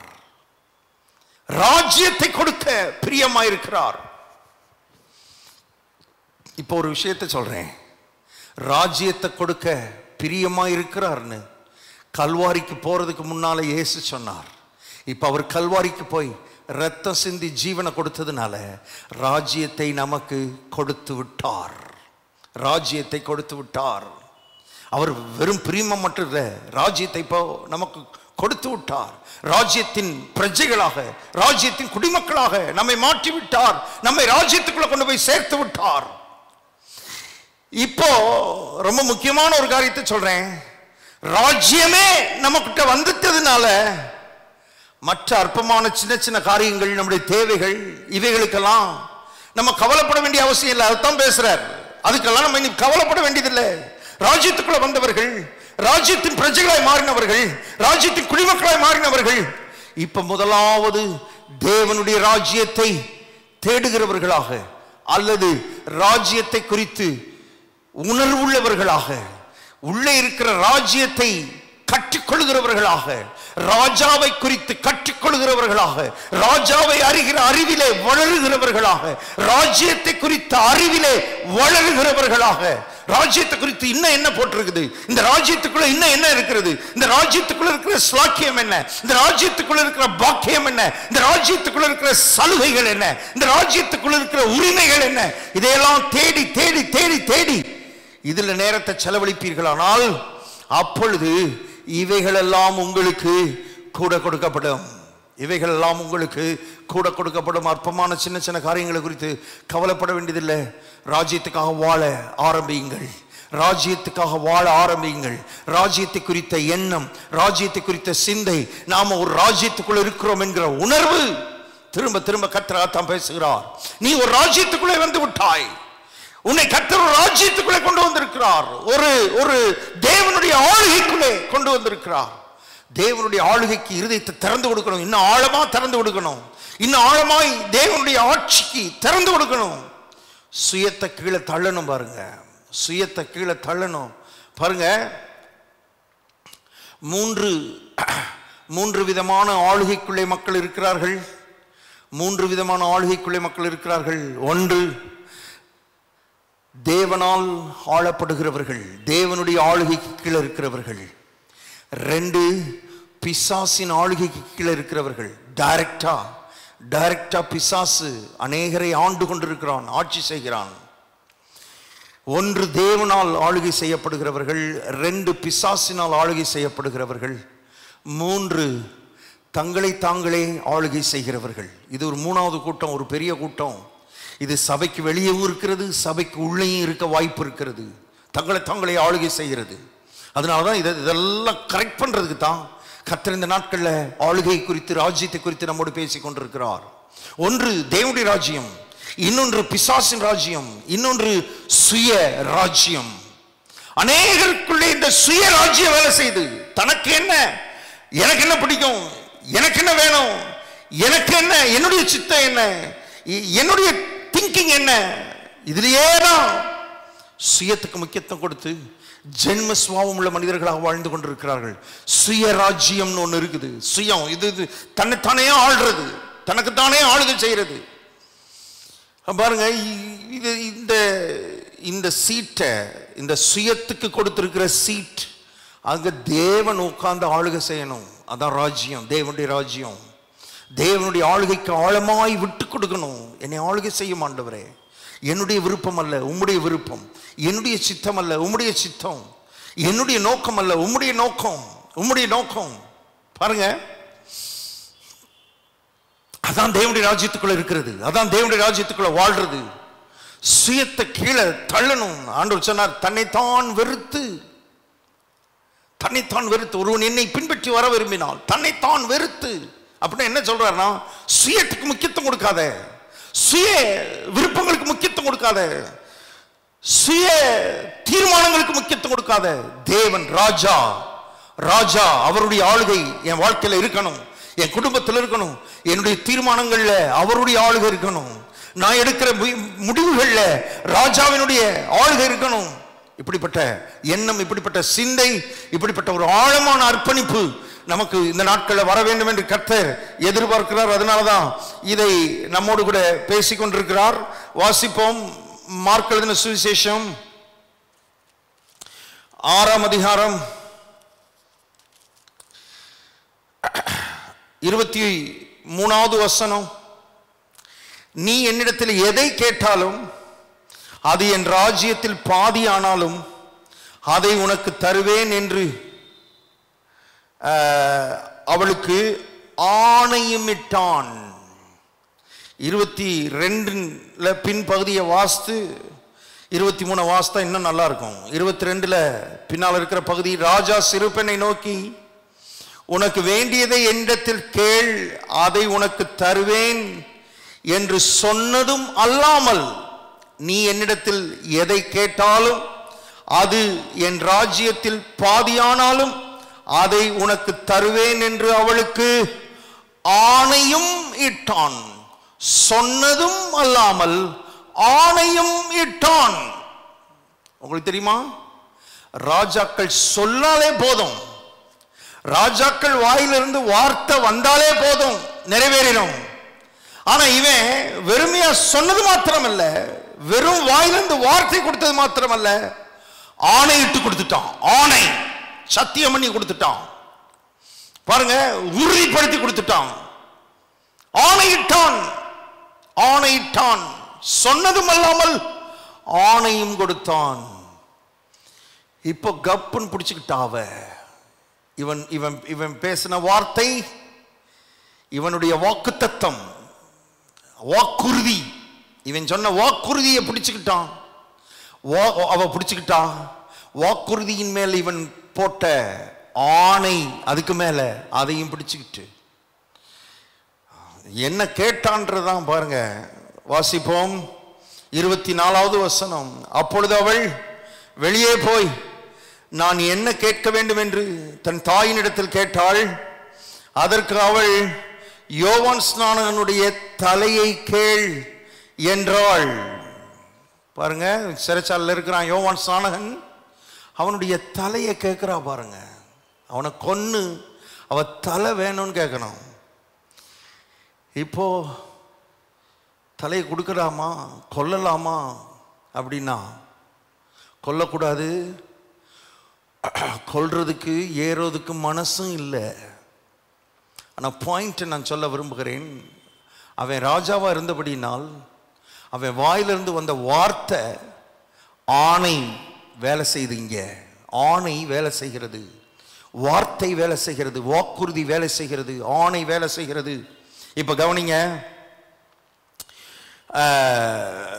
25வது வசனம். உடனே அவள் ராஜாவினிடத்தில் சீக்கிரமாய் வந்து, நீர் இப்பொழுதே ஒரு தாளத்தில் யோவான் ஸ்நானகனுடைய தலையை எனக்கு தர வேண்டும் என்று கேட்டாள்.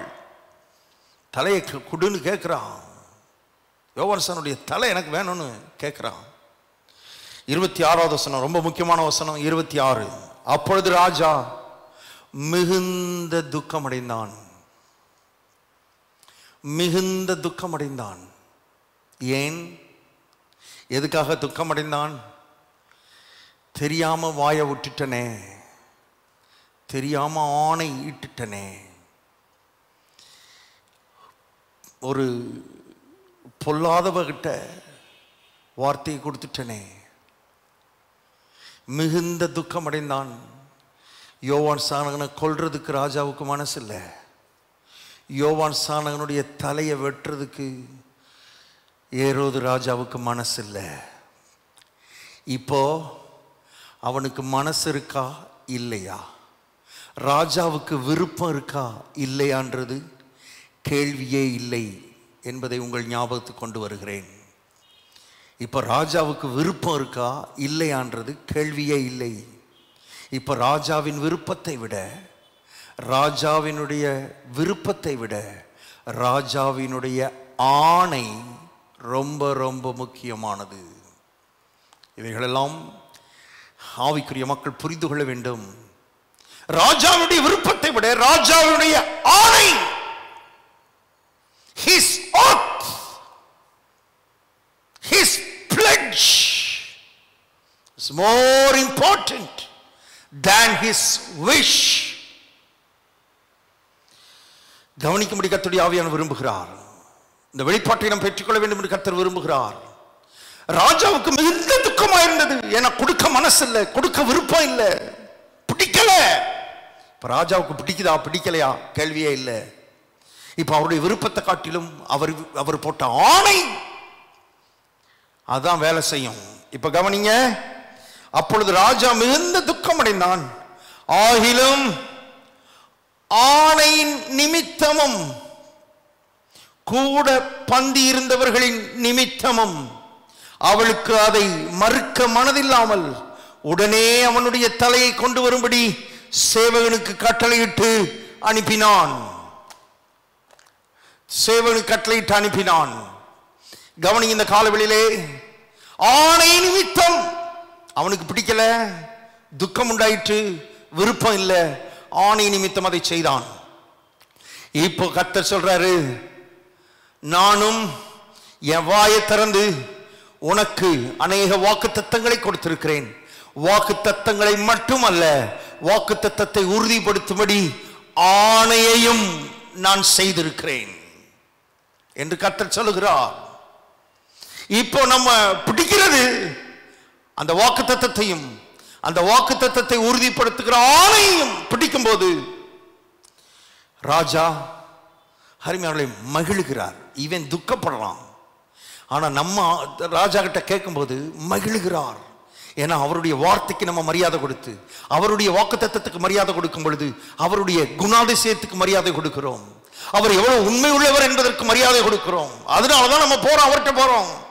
அவர் எவ்வளவு நம்பத்தக்கவர், எவ்வளவு உண்மை உள்ளவர் என்பதை அருமையானவர்களை உணர்ந்து நம்ம போகும்போது அது அவருடைய உள்ளத்தை மகிழச் செய்கிறது. ஆபிரகாமுக்கு கர்த்தர் வாக்குத்தத்தம் கொடுத்து ஆணையிட்டார் என்று வேதம் சொல்கிறது. ஆபிரகாமுக்கு கர்த்தர் வாக்குத்தத்தம் கொடுத்து, எப்படி ஏரோது ராஜா சொன்னதும் அல்லாமல் ஆணையும் கொடுத்தான் வாசிக்கிறது மாதிரி, ராஜாதி ராஜா ஆபிரகாமுக்கு சொன்னதும் அல்லாமல் ஆணையும் கொடுத்தார். வாசிப்போம் எபிரேயர் நிருபம், சீக்கிரமா வாசித்து முடிச்சிருவோம். எபிரேயர் 6ஆம் அதிகாரம்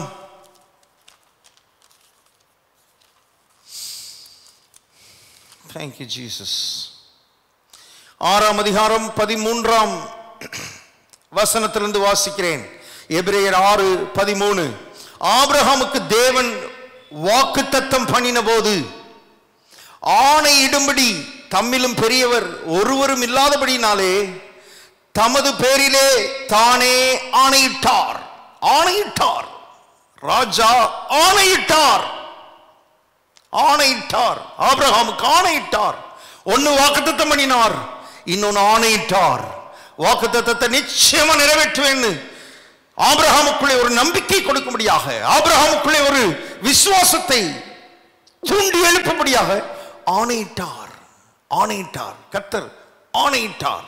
பாருங்க, தமது பேரிலே தானே ஆணையிட்டு நிச்சயமாக நான் உன்னை ஆசீர்வதிக்கவே ஆசீர்வதித்து உன்னை பெருகவே பெருக பண்ணுவேன் என்றார். அந்தபடியே அவன் பொறுமையாய் காத்திருந்து வாக்குத்தத்தம் பண்ணப்பட்டதை பெற்றான். கவனிங்க, ராஜ்யத்துக்குள்ள இருக்கிற தேவனுடைய பிள்ளைகளை கவனிங்க.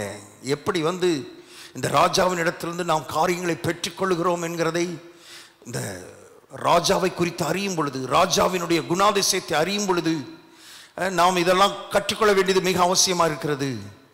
ஆபிரகாமுக்கு கர்த்தர் வாக்குத்தத்தம் பண்ண போது, ஆணையிட்ட போது, ஆபிரகாம்கிட்ட எதுவுமே கிடையாது, ஜீரோவா இருந்தான். அவன்கிட்ட எதுவுமே கிடையாது, பிள்ளை கூட கிடையாது. அந்த நேரத்தில் கர்த்தர் வாக்குத்தத்தம் பண்ணினார், ஆணையிட்டார், வாக்குத்தத்தம் பண்ணினார். அவனுக்கு வேற எதுவுமே இல்லை. அவன் கையில் இருந்ததெல்லாம் ஒன்னு வாக்குத்தத்தம், 2 ஆணை. இதை மட்டும் பிடிச்சுக்கிட்டான். வேற எதுவுமே ஆபிரகாமுக்கு கிடையாது. அவன் சொல்லிக்கிற மாதிரி எதுவுமே கிடையாது. ஜீரோவா இருக்கிறான், ஒண்ணுமில்லாதவனா இருக்கிறான், எந்த நிச்சயமற்றவனா இருக்கிறான். அந்த நிலையில் இந்த வார்த்தை கேட்டுக்கொண்டிருக்கலாம். வாழ்க்கையில் ஒண்ணுமே இல்லை, எதுவுமே இல்லை எனக்கு. கர்த்தர் சொல்றார், வாக்குத்தத்தம் இருக்கா, ஆணை இருக்கா, பிடிச்சுக்கோ. அதை பிடிச்சுக்கிட்டேனா இன்னைக்கு நீ ஒன்றும் இல்லாமல் இருக்கலாம். இன்னும் சில மாதங்கள், சில வருடங்கள் கழிக்கும் பொழுது நீ வேற ஒரு இடத்துல இருப்பாய் என்று கர்த்தருடைய ஆவியானவர் சொல்லுகிறாய். உன்னதமான ஒரு இடத்துல, மேன்மையான ஒரு இடத்துல நீ இருப்பாய். எப்பொழுது? இன்னைக்கு ஒன்றும் இல்லாத பொழுது, ஒண்ணுமே இல்லாத பொழுது வாக்குத்தத்தத்தை மட்டும் பிடிச்சுக்கொண்டு, அந்த வாக்குத்தத்தத்தின் மேல் அவரிட்ட ஆணையை பிடித்துக் கொண்டு நிற்கும் பொழுது, நான் சொல்லுகிறேன், எல்லாம் உங்களுக்கு வந்து விட்டது என்ற அர்த்தம், எல்லாம் உங்களுக்கு கிடைத்து விட்டது என்ற அர்த்தம். அந்த ஒரு இடத்துக்கு நீங்க வரணும். பாருங்க, வாசிப்போம் 16வது வசனம். மனுஷர் தங்களிலும் பெரியவர் பேரில் ஆணையிடுவார்கள், உறுதி பண்ணும்படிக்கு ஆணையிடுதலே சகல விவாதத்திற்கு முடிவு. இப்ப கவனிங்க, ஆபிரகாமை குறித்து பேசிட்டு இப்ப நம்மளை பற்றி பேசுறார் பாருங்க. 17வது வசனம். அந்தப்படி தேவனும் வாக்குத்தத்தம் பண்ணப்பட்டவைகளை சுதந்தரித்துக் கொள்ளுகிறவர்களுக்கு, வாக்குத்தத்தம் பண்ணப்பட்டவைகளை சுதந்தரித்துக் கொள்ளுகிறவர்களுக்கு, அது யார்? வாக்குத்தத்தம் பண்ணப்பட்டவைகளை சுதந்தரித்துக் கொள்ளுகிறவர்கள் யார்? நீங்களும் நானும் தான். நம்மளை பற்றி எழுதப்பட்டிருக்குது. ஆபிரகாமை குறித்து பேசிட்டு நம்மை குறித்து எழுதப்பட்டிருக்கிறது. வாக்குத்தத்தம் பண்ணப்பட்டவைகளை சுதந்தரித்துக் கொள்கிறவர்களுக்கு தமது ஆலோசனையின் மாறாத நிச்சயத்தை, தமது ஆலோசனையின் மாறாத நிச்சயத்தை பரிபூர்ணமாய் காண்பிக்கும்படி சித்தமுள்ளவராய் ஓர் ஆணையினாலே அதை ஸ்திரப்படுத்தினார். 2 வார்த்தை ரொம்ப முக்கியமான வார்த்தை, அதை மட்டும் சொல்லி முடிச்சிடறேன். இந்த வசனத்துல தமது ஆலோசனையின் மாறாத நிச்சயத்தை பரிபூர்ணமாய் காண்பிக்கும்படி. ஆலோசனையின் மாறாத நிச்சயம். தேவனுடைய ஆலோசனை என்ன? தேவனுடைய ஆலோசனை, தேவன் எதை ஆலோசித்துக் கொண்டிருக்கிறார்? தேவனுடைய ஆலோசனை என்ன? ஆதியாமத்திலிருந்து வெளிப்படுத்தின விசேஷம் வரைக்கும் நீங்க வாசித்து பார்த்தீங்கன்னா ஒன்னதான் தேவன் யோசிக்கிறார், ஆலோசிக்கிறார், சிந்திக்கிறார். அது என்னன்னா அவருடைய ராஜ்யம். அவருடைய ராஜ்யம், ராஜ்யம் தான் அவருடைய ஆலோசனை. வேதத்தை காமிக்கிறேன். ராஜ்யம், தேவனுடைய ஆளுகை இந்த பூமிக்குள்ளே வர வேண்டும், பூமியில் இருக்கிற மனிதனுக்குள்ளே வர வேண்டும். உயிரோடு இருக்கும் பொழுதே மனிதன் ராஜ்யத்தை தனக்குள்ளே ஏற்றுக்கொள்ள வேண்டும், ஆளுகையை ஏற்றுக்கொள்ள வேண்டும், அந்த தேவனுடைய ஆட்சியை ஏற்றுக்கொள்ள வேண்டும். அந்த ஆட்சிக்குள் இருக்கிற ஆசீர்வாதங்களை மனிதன் அனுபவிக்க வேண்டும். அந்த ஆளுகையை மனிதன் அனுபவிக்கணும். இவன் ஒரு ஆளுகை செய்கிறவனாய் மாறணும். நல்ல கவனிங்க, ராஜ்யம் தான் தேவனுடைய ஆலோசனை. தேவனுடைய ராஜ்யம், அதுதான் தேவனுடைய ஆலோசனை. அதான் தேவனுடைய ஆலோசனை. எப்படியாவது தேவனுடைய ராஜ்யம் இந்த உலகத்துக்குள்ளே ஸ்தாபிக்கப்பட வேண்டும், கட்டப்பட வேண்டும், வளர வேண்டும், பெருக வேண்டும், விரிவாக வேண்டும். பிசாசின் ராஜ்யத்துக்குள்ள இருக்கிற மக்கள், சுய ராஜ்யத்துக்குள்ள இருக்கிற மக்கள் இந்த தேவனுடைய ராஜ்யத்துக்குள்ள வந்து, தேவனுடைய ஆளுகைக்குள்ளே வந்து தேவனுடைய நன்மைகளை, ஆசீர்வாதங்களை அனுபவிக்க வேண்டும். இதுதான் தேவனுடைய மாறாத திட்டம். இதுதான் மாறாத திட்டம். ஆகவே அவருடைய ஆலோசனை என்பது அவருடைய ராஜ்யம். அதான் அவருடைய ஆலோசனை. ஆதியிலிருந்து அந்த வரைக்கும் அவருடைய ஆலோசனை எல்லாம் ராஜ்யம், ராஜ்யம், ராஜ்யம், ராஜ்யம். வாஸ்து காமிக்கிறேன். அதுக்கு ஆதாரமாக ஒரு வசனம். அப்போஸ்தலர் நடபடிகளின் புஸ்தகம் 20ஆம் அதிகாரம், அப்போஸ்தலர் 20:26. அப்போஸ்தலர் 20:26. தேவனுடைய ஆலோசனையில் ஒன்றையும் நான் மறைத்து வைக்காமல் எல்லாவற்றையும் உங்களுக்கு அறிவித்தேன். பவுல் சொல்றாரு பாருங்க. பவுல் சொல்றாரு, தேவனுடைய ஆலோசனையில் ஒன்றையும் நான் மறைத்து வைக்காமல் எல்லாவற்றையும் உங்களுக்கு அறிவித்தேன், பேசினேன், பிரசங்கித்தேன், போதித்தேன் என்று சொல்றார். தேவனுடைய ஆலோசனையில ஒன்ன கூட நான் மறைச்சு வைக்கல. பவுல்கிட்ட போய் தேவனுடைய ஆலோசனை என்னையாது, அது தேவனுடைய ஆலோசனை எதை பற்றியது, எதை குறித்தது தேவனுடைய ஆலோசனை கேட்டா அதுக்கு முந்தின வசனத்துல சொல்றாரு பாருங்க, 25வது வசனம். இதோ நான் உங்களுக்குள்ளே சஞ்சரித்து தேவனுடைய ராஜ்யத்தை குறித்து பிரசங்கம் பண்ணினதை கேட்டவர்களாகிய நீங்கள் எல்லாரும் இனி என் முகத்தை பார்க்க மாட்டீர்கள் என்று அறிந்திருக்கிறேன். தேவனுடைய ஆலோசனையில ஒன்ன கூட மறைக்கலன்னு சொன்னவர். அந்த தேவனுடைய ஆலோசனை என்னன்னு கேட்டா வெரி சிம்பிள், தேவனுடைய ராஜ்யத்தை குறித்து நாம் பண்ண பிரசங்கம். அதான் தேவனுடைய ஆலோசனை. தேவனுடைய ஆலோசனை என்பது குழப்ப வேண்டியதில்லை. அதுவா இருக்குமோ இதுவா இருக்குமோ போட்டு குழப்ப வேண்டியதில்லை. தேவனுடைய ஆலோசனை என்பது தேவனுடைய ராஜ்யத்தை குறித்த பிரசங்கம். ராஜ்யம், ராஜ்யம். மனுஷன் அந்த தேவனுடைய ராஜ்யத்தை, தேவனுடைய ஆளுகைக்குள்ள வரணும், தேவன் ஆட்சி செய்யணும். அந்த ஆட்சி செய்யறதுனால இவன் அந்த அந்த ஆட்சிக்குள்ள இருக்கிற அந்த ஆசீர்வாதங்களை இவன் அனுபவிக்கணும். அதை 4 பேர் பார்க்கணும், 4 பேர் பார்க்கணும், வெளியே இருக்கிற 4 பேர் பார்க்கணும், பிசாசு ராஜ்யத்தில் இருக்கிற 4 பேர் பார்க்கணும். அவனும் இந்த ராஜ்யத்துக்குள்ள வரணுமேன்னு வாஞ்சிக்கணும், துடிக்கணும். இதுதான் கிறிஸ்தவ வாழ்க்கை. இதுக்கு தான் கர்த்தர் நம்மை அழைத்திருக்கிறார். இதுதான் தேவனுடைய ஆலோசனை. இந்த ராஜ்யத்தை குறித்த வார்த்தை, இந்த ராஜ்யம், இந்த ராஜ்யம், ராஜ்யத்திற்குள்ள இருக்கிற வாழ்க்கை முறை, தேவனுடைய ராஜ்யத்துக்குள்ள வாழ்ற வாழ்க்கை, தேவனுடைய ஆளுகைக்குள்ளே வாழ்ற வாழ்க்கை. அவ்வப்பொழுது கேட்கணும், தேவனுடைய ஆளுகை எனக்குள்ள இருக்கா? நானே என்னை ஆளுகை செஞ்சுக்கிட்டு இருக்கிறேன். நான் திரும்ப திரும்ப ஒரு பரிசோதனை பண்ணணும். அப்போ கேட்கணும், தேவன் என்னை ஆளுகை செய்கிறாரா? அவருடைய வார்த்தை என்னை ஆளுகை செய்தா? அவருடைய தீர்மானங்கள் என்னை ஆளுகை செய்கிறதா? அவருடைய முடிவுகள் என்னை ஆளுகை செய்கிறதான்னு திரும்ப திரும்ப நாம கேட்டு பார்க்க வேண்டியது மிக அவசியமாக இருக்கிறது. வாசிப்போம். எபிரேயர் நிருபம் 6ஆம் அதிகாரம் 17வது வசனம். அந்தப்படி தேவனும் வாக்குத்தத்தம் பண்ணப்பட்டவைகளை சுதந்திரித்துக் கொள்கிறவர்களுக்கு தமது ஆலோசனையின் மாறாத நிச்சயத்தை, ஆலோசனையின் மாறாத நிச்சயம்னா தான் ராஜ்யத்தை குறித்து என்ன நினைச்சிருக்கிறாரோ, ராஜ்யத்தை குறித்து அவர் என்ன சிந்தித்திருக்கிறாரோ அதனுடைய மாறாத நிச்சயத்தை பரிபூர்ணமாய் காண்பிக்கும்படி சித்தமுள்ளவராய், இப்ப கவனிங்க, ஓர் ஆணையினாலே அதை ஸ்திரப்படுத்தினார். ஒரு ஆணையினாலே அதை ஸ்திரப்படுத்தினார். எனக்கு ராஜ்யம்தான், ராஜ்யத்தை கட்டுறதுதான் எனக்கு முக்கியம். மாறாத நிச்சயம் அதான், மாறவே மாறாது. இன்னைக்கு கேட்டால் அதான், நாளைக்கு கேட்டால் அதான், நாளை கழிச்சு கேட்டால் அதான். அதுக்காகத்தான் நான் இருக்கிறேன், அதுக்காகத்தான் இந்த உலகத்தை படைச்சேன், அதுக்காகத்தான் மனுஷனை படைச்சேன், அதுக்குதான் எல்லாம் செஞ்சுக்கிட்டு இருக்கிறேன் என்பதை ஒரு ஆணையினாலே ஸ்திரப்படுத்தினார். அது என்ன ஆணை? கவனிக்கணும். என்ன ஆணை?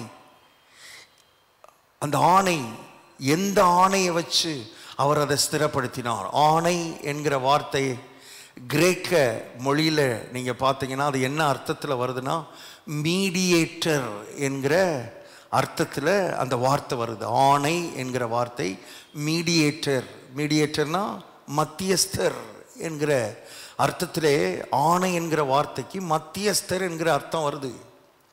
இப்போ வேதம் சொல்லுகிறது, தேவனுக்கும் மனிதனுக்கும் மத்தியஸ்தர் ஒருவரே. அந்த மத்தியஸ்தர் யார்னா, கல்வாரி சிலுவையிலே இரத்த சிந்தி ஜீவனை கொடுத்த கிறிஸ்து. இப்போ ஆணைனா என்னன்னு சொல்லி முடிக்கிறேன். நமக்கு கொடுக்கப்பட்ட வாக்குத்தத்தங்கள், நமக்கு கொடுக்கப்பட்ட வாக்குறுதிகள், நம்ம மேல நம்முடைய வாழ்க்கையில ஸ்தாபிக்கப்பட்ட அந்த ராஜ்யம், இன்னும் உலகம் முழுவதும் ஸ்தாபிக்கப்பட போகிற இந்த ராஜ்யத்துக்குள் இருக்கிற அந்த வாக்குத்தத்தங்கள், ராஜ்யத்தில் வாழ்கிறவர்களுக்காக கர்த்தர் கொடுத்த வாக்குத்தத்தங்கள் எல்லாவற்றையும் கர்த்தர் நிச்சயமா அந்த ராஜா நிறைவேற்றுவார் என்கிறதற்கு ஆணை எங்க ஆணையிட்டார்னா, கல்வாரியில் ஆணையிட்டார், சிலுவையில் ஆணையிட்டார். கிறிஸ்துவை ரத்தம் சிந்த வைத்து ஜீவனை கொடுக்க வைத்து, நான் என் குமாரனை கூட கொடுக்கிறேன். கவனி, என் குமாரனை ஜீவனை கொடுக்க வைக்கிறேன், என் குமாரனை ரத்தம் சிந்த வைக்கிறேன். ரத்தம் சிந்த வைக்கிறதன் மூலமா நான் என்ன சொல்ல வரேன்னா, ஆணையிடுகிறேன், நான் உனக்கு சொன்னதை உன் வாழ்க்கையில செய்யாம விட மாட்டேன். இந்த ராஜ்யத்தின் பிள்ளைகளுக்கு என்னன்னா நான் செய்வேன் சொல்லி இருக்கிறனோ, வாக்குத்தத்தம் பண்ணப்பட்டவர்களை சுதந்திரித்துக் கொள்ளுகிற இந்த ராஜ்யத்தின் குடிமக்களுக்கு என்னெல்லாம் செய்வேன் சொல்லி இருக்கிறனோ, இந்த உலகத்திலும் மறு உலகத்திலும் அதெல்லாம் கண்டிப்பா செய்வேன்றதுக்கு அடையாளமாக, ஆணையாக என் சொந்த குமாரனை கல்வாரியில தொங்க விட்டிருக்கிறேன். ஆகவேதான் பவுல் சொல்லுகிறார், தம்முடைய சொந்த குமாரன் என்றும் பாராமல் அவரையே நமக்காக ஒப்பு கொடுத்தவர், அவரோட கூட மற்ற எல்லாவற்றையும் அருளாதிருப்பது எப்படி? அருளாதிருப்பது எப்படி? ராஜ்யத்துக்குள் இருக்கிறவர்கள் இந்த ஒரு உணர்வுக்குள்ளாக, இந்த ஒரு அண்டர்ஸ்டாண்டிங்குள்ளாக, இந்த ஒரு புரிதலுக்குள்ளாக வர வேண்டும் என்று கர்த்தர் எதிர்பார்க்கிறார். ஆகவே ராஜாவுக்கு பிடிக்கல, யோவான் ஸ்நானனுடைய தலையை கொடுக்கிறது ராஜாவுக்கு பிடிக்கல. ஆனால் ஆணை நிமித்தம் அதை கொண்டு வர சொன்னான். ஏன்னா ராஜா போட்ட ஆணை ரொம்ப ரொம்ப வேல்யூ. இந்த ஏரோது ராஜா போட்ட ஆணைக்கே அவ்வளவு மரியாதை இருக்குன்னா, ராஜாதி ராஜா கல்வாரியிலே அவர் கல்வாரி மூலமாக, சிலுவையின் மூலமாக நமக்கு கொடுத்த ஆணைக்கு எவ்வளவு வேல்யூ இருக்கிறது என்பதை இந்த காலவேளை ஞாபகப்படுத்த விரும்புகிறேன். ஆகவே மனம் எல்லா கவலையில் இருந்தோம், எல்லா விதமான அருமையானவர்களே பயத்தில் இருந்தோம், எல்லா விதமான ஒரு கலக்கம், எதிர்காலத்தை குறித்த ஆன்சைட்டி, பாருங்க, இவைகளெல்லாம் நமக்கு இருக்க வேண்டிய அவசியம் இல்லை. காரணம், கல்வாரியை நோக்கி பாருங்கள், சிலுவை நோக்கி பாருங்கள். சிலுவை என்பது என்ன? ராஜா நமக்கு கொடுத்த ஆணை. முடிகிறேன். சிலுவை என்பது என்ன? ராஜாதி ராஜா நமக்கு கொடுத்த ஆணை. ஆகவே ஆணை நிமித்தம் நமக்கு கொடுக்காம விட மாட்டார். ஆணை நிமித்தம் உங்களை வாழ வைக்காம விட மாட்டார். ஆணை நிமித்தம் உங்களை உயர்த்தாம விட மாட்டார். இப்ப இதெல்லாம் சுத்தி எதுக்காக கர்த்தர் செய்கிறார்? எதுக்காக இந்த ஆணை? எதுக்காக வாக்குத்தத்தங்கள்? எதுக்காக வாக்குறுதிகள்? அப்படின்னா தேவனுடைய ஆட்சி, தேவனுடைய ஆளுகை, தேவனுடைய ராஜ்யம் இந்த உலகத்தில் பரவணும். மறக்கவே மறக்காதீங்க. இதுதான் ஒரே குறிக்கோள், ஒரே லட்சியம். ராஜ்யத்துக்காகத்தான் எல்லா வேலையும்.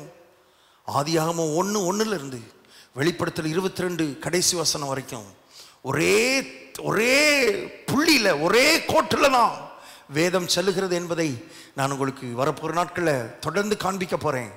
ராஜ்யத்துக்காகத்தான் கர்த்தர் எல்லாவற்றையும் செய்து கொண்டிருக்கிறார். தேவனுடைய ராஜ்யம் இந்த உலகத்தில் ஸ்தாபிக்கப்பட வேண்டும், கட்டப்பட வேண்டும். ஸ்தாபிக்கப்பட்டு விட்டது, கட்டப்பட வேண்டும், வளர வேண்டும், அது பெருக வேண்டும். ராஜ்யத்தின் சுவிசேஷம் அறிவிக்கப்பட வேண்டும், ராஜ்யம் விரிவடைய வேண்டும். பிசாசின் ராஜ்யம் கொஞ்சம் கொஞ்சமா அது வலுவிழக்க வேண்டும், அது ஒண்ணுமில்லாம போயிடணும், அழிந்து போக வேண்டும். தேவனுடைய ராஜ்யம் உலகமெல்லாம் பரவ வேண்டும். அன்பின் ராஜ்யம், ஆரோக்கியத்தின் ராஜ்யம், ஐஸ்வர்யத்தின் ராஜ்யம், சமாதானத்தின் ராஜ்யம், சந்தோஷத்தின் ராஜ்யம், நீதியின் ராஜ்யம் இந்த உலகம் முழுவதும் பரவ வேண்டும். அது கர்த்தர் உங்களை பயன்படுத்த விரும்புகிறார், உங்களை பயன்படுத்த விரும்புகிறார். அதுதான் இதெல்லாம் பேசிக்கிட்டு இருக்கிறார். ராஜாவை குறித்த ஒரு தெளிவு, ராஜாவை குறித்த மன தெளிவு நமக்குள்ள வரட்டும் என்று கர்த்தர் சொல்லுகிறார். அருமையான தேவனுடைய பிள்ளையே, இந்த காலை நேரத்தில் ஆண்டவரே, ராஜ்யத்துக்கு என்னை அர்ப்பணிக்கிறேன், தேவனுடைய ஆளுகைக்கு என்னை அர்ப்பணிக்கிறேன், தேவனுடைய ஆட்சிக்கு என்னை அர்ப்பணிக்கிறேன். என் இருதயத்தை இன்னும் ஆழமா திறந்து கொடுக்கிறேன். ஆண்டவரே, நீர் என்னை ஆளுகை செய்யணும். சுயம் என்னை ஆளுகை செய்யக்கூடாது, நான் என்னை ஆளுகை செய்யக்கூடாது. அப்பப்போ சுயம் எந்திரிச்சு நின்றுது, அப்பப்போ சுயம் ஆளுகை செய்து. ஆண்டவரே, அப்பொழுதெல்லாம் ஜீவ பலியாக என்னை அர்ப்பணிக்க, என்னைத்தானே வெறுத்து சிலுவை எடுத்துக்கொண்டு உம்மை பின்பற்றி வர என்னை அர்ப்பணிக்கிறேன். ஆண்டவரே, இனி நான் அல்ல, கிறிஸ்துவே, அனாயிண்டட் கிங். கிறிஸ்துனா அபிஷேகம் பண்ணப்பட்ட ராஜா, கிறிஸ்துவே என்னில் வாழ்கிறார் என்கிற இடத்துக்குள்ள, அந்த ஒரு வாழ்க்கை முறைக்குள்ள வர்றதுக்கு என்னை அர்ப்பணிக்கிற ஆண்டவரே. என் மூலமா ராஜ்யம் விரிவடையணும், ராஜ்யம் பெருகணும், இந்த ராஜ்யம் மற்றபடி உள்ளத்துக்குள்ள வரணும். என்னை அர்ப்பணிக்கிறேன். எல்லாரும் கண்களை மூடி நம்மை அர்ப்பணிப்போம். Thank you Jesus, thank you Jesus, thank you Jesus. ராஜாவின் வாயிலிருந்து வருகிற வார்த்தை, ராஜாவின் வாயிலிருந்து வருகிற வார்த்தை. அவர் யோசித்து பேசுறாரோ யோசிக்காம பேசுறாரோ, வார்த்தை வெளியே வந்துருச்சுன்னா ஃபினிஷ்ட், அவ்வளோதான். அது அவ்வளவு வேல்யூ. உலகத்தில் இருக்கிற ராஜாவினுடைய வார்த்தைக்கே அவ்வளவு மரியாதை இருக்குமானால், உயரம் உன்னதமான சிங்காசனத்தில் வீற்றிருக்கிற ராஜாதி ராஜாவினுடைய வார்த்தைக்கு எவ்வளவு வேல்யூ, எவ்வளவு மரியாதை. தேவனே, நீர் என் ராஜா. இந்த இடத்துக்கு வாங்க, எல்லாரும் இந்த இடத்துக்கு வாங்க. நீரே என் ராஜா. இந்த இடத்துக்கு வரும் பொழுது கர்த்தர் சொல்றார், 100க்கு 100 நான் உன்னை ஆளுகை செய்ய விரும்புகிறேன், 100க்கு 100 நான் உன்னை ஆட்சி செய்ய விரும்புகிறேன். விதமாய் ஆளுகை செய்யும் பொழுது உன்னுடைய வாழ்க்கை தலைகிழ மாறும். அது மாத்திரமல்ல, நீ இந்த பூமியில் இருக்கிற உன்னுடைய சூழ்நிலைகளை நீ ஆளுகை செய்கிற ஆளா மாறுவ. இதுதான் ராஜ்யம், இதுதான் தேவனுடைய ராஜ்யம். ராஜ்யத்துடைய சிறப்பு இதுதான். இதுக்காகத்தான் கர்த்தர் நம்மை படைத்தார், இதுக்கு தான் கர்த்தர் நம்மை ரட்சித்தார், இதுக்கு தான் நம்மை அபிஷேகித்தார். இந்த ராஜ்யம் விரிவடையணுமே என்ற ஒரு ஏக்கம், இந்த ராஜாவின், நல்ல ராஜாவினுடைய ராஜ்யம். இந்த நல்ல ராஜா, பொல்லாத ராஜாக்கள் அவர்களே ஆணையை கொடுத்த ஆணையை நிறைவேற்றுறாங்கன்னா, உண்மை உள்ள ஆட்களாக இருப்பாங்கன்னா, இந்த நல்ல ராஜா தான் கொடுத்த ஆணையை நிறைவேற்றுவதில் எவ்வளவு உண்மை உள்ளவராக இருப்பார். இது உலகத்துக்கு தெரியாது, முதல்ல நமக்கு தெரியட்டும், நமக்கு தெரியட்டும். அர்ப்பணிப்போம், இந்த ராஜ்யத்துக்கு, ஆளுகைக்கு நம்மை அர்ப்பணிப்போம். எங்கள் நல்ல பிதாவை நாங்களுமே நன்றியோடு துதிக்கிறோம். நீர் பேசிக்கொண்டிருக்கிற வார்த்தைகளுக்காக ஸ்தோத்திரம் ராஜா. உம்முடைய ராஜ்யத்தை குறித்த உணர்வு எங்களுக்குள்ள வரட்டும், ராஜ்யத்தின் மனப்பான்மை எங்களுக்குள்ள வரட்டும். தேவன் ஆளுகிறார், எங்களை தேவன் ஆட்சி செய்கிறார் என்கிற உணர்வில் நாங்கள் ஒவ்வொரு நாளும் வாழ கர்த்தர் எங்களுக்கு உதவி செய்வீராக. கர்த்தாவே ஸ்தோத்திரம். ராஜாவை குறித்த, ராஜ்யத்தில் இருக்கும் பொழுது அந்த ராஜாவை குறித்த வெளிப்பாடு, ராஜாவை குறித்த ஒரு தெளிவு எல்லாருக்கும் உண்டாவதாக. இன்னைக்கு நாங்கள் பார்த்தது போல ஆணை நிமித்தம்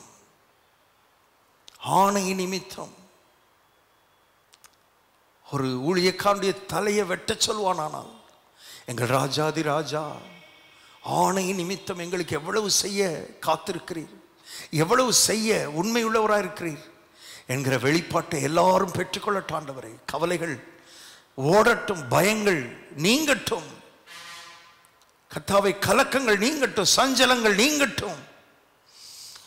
ஆணையிட்ட ஒரு ராஜா எங்களுக்கு இருக்கிறார். ராஜாவின் ஆணை எங்களுக்கு இருக்கிறது. அந்த ஆணை ரத்தம் சிந்தி அந்த ஆணை செய்யப்பட்டிருக்கிறது கல்வாரியில என்கிற உணர்வோடு நாங்கள் ஒவ்வொரு நாளும் வாழ்ந்து இந்த ராஜ்யத்துடைய கர்த்தாவே நன்மைகளை, ஆசீர்வாதங்களை அனுபவிக்க, அது மாத்திரமல்ல ராஜ்யத்தை இன்னும் விரிவாக்க, ராஜ்யத்தை பரப்ப, தேவனுடைய ராஜ்யம் எங்கள் மூலமாய் இந்த மதுரை பட்டணம் முழுவதும், தமிழ்நாடு முழுவதும், இந்தியா முழுவதும் பரம்பட்ட ஆண்டவரே விரிவடையட்டும், பெருகட்டும், வளரட்டும். அதுக்கு எங்களை கருவியாக பயன்படுத்தும். இந்த வார்த்தை கேட்கிற ஒவ்வொருவரையும் கருவியாய் பயன்படுத்தும்படி நாங்கள் ஜெபிக்கிறோம். ஆராதனை முழுவதும் நீர் ஆசீர்வதித்ததுக்காக உமக்கு நன்றி. இயேசு கிறிஸ்துவின் நாமத்தில் ஜெபிக்கிறோம் பிதாவே, ஆமென். எல்லாரும் சேர்ந்து சொல்லுவோம். என் ஆத்துமாவே கர்த்தரை ஸ்தோத்திரி, என் முழு உள்ளமே பரிசுத்த நாமத்தை ஸ்தோத்திரி. என் ஆத்துமாவே கர்த்தரை ஸ்தோத்திரி, கர்த்தர் செய்த சகல உபகாரங்களை மறவாதே. நம்முடைய கர்த்தராகிய இயேசு கிறிஸ்துவின் கிருபையும் பிதாவாகிய தேவனுடைய அன்பும் பரிசுத்த ஆவியானுடைய அன்யோன்ய ஐக்கியமும் ஆசீர்வாதமும் நம் அனைவரோடும் என்றும் என்றும் சகல நாட்களிலும் இருப்பதாக. ஆமென். God bless you. கர்த்தர் உங்களை ஆசீர்வதிப்பார்.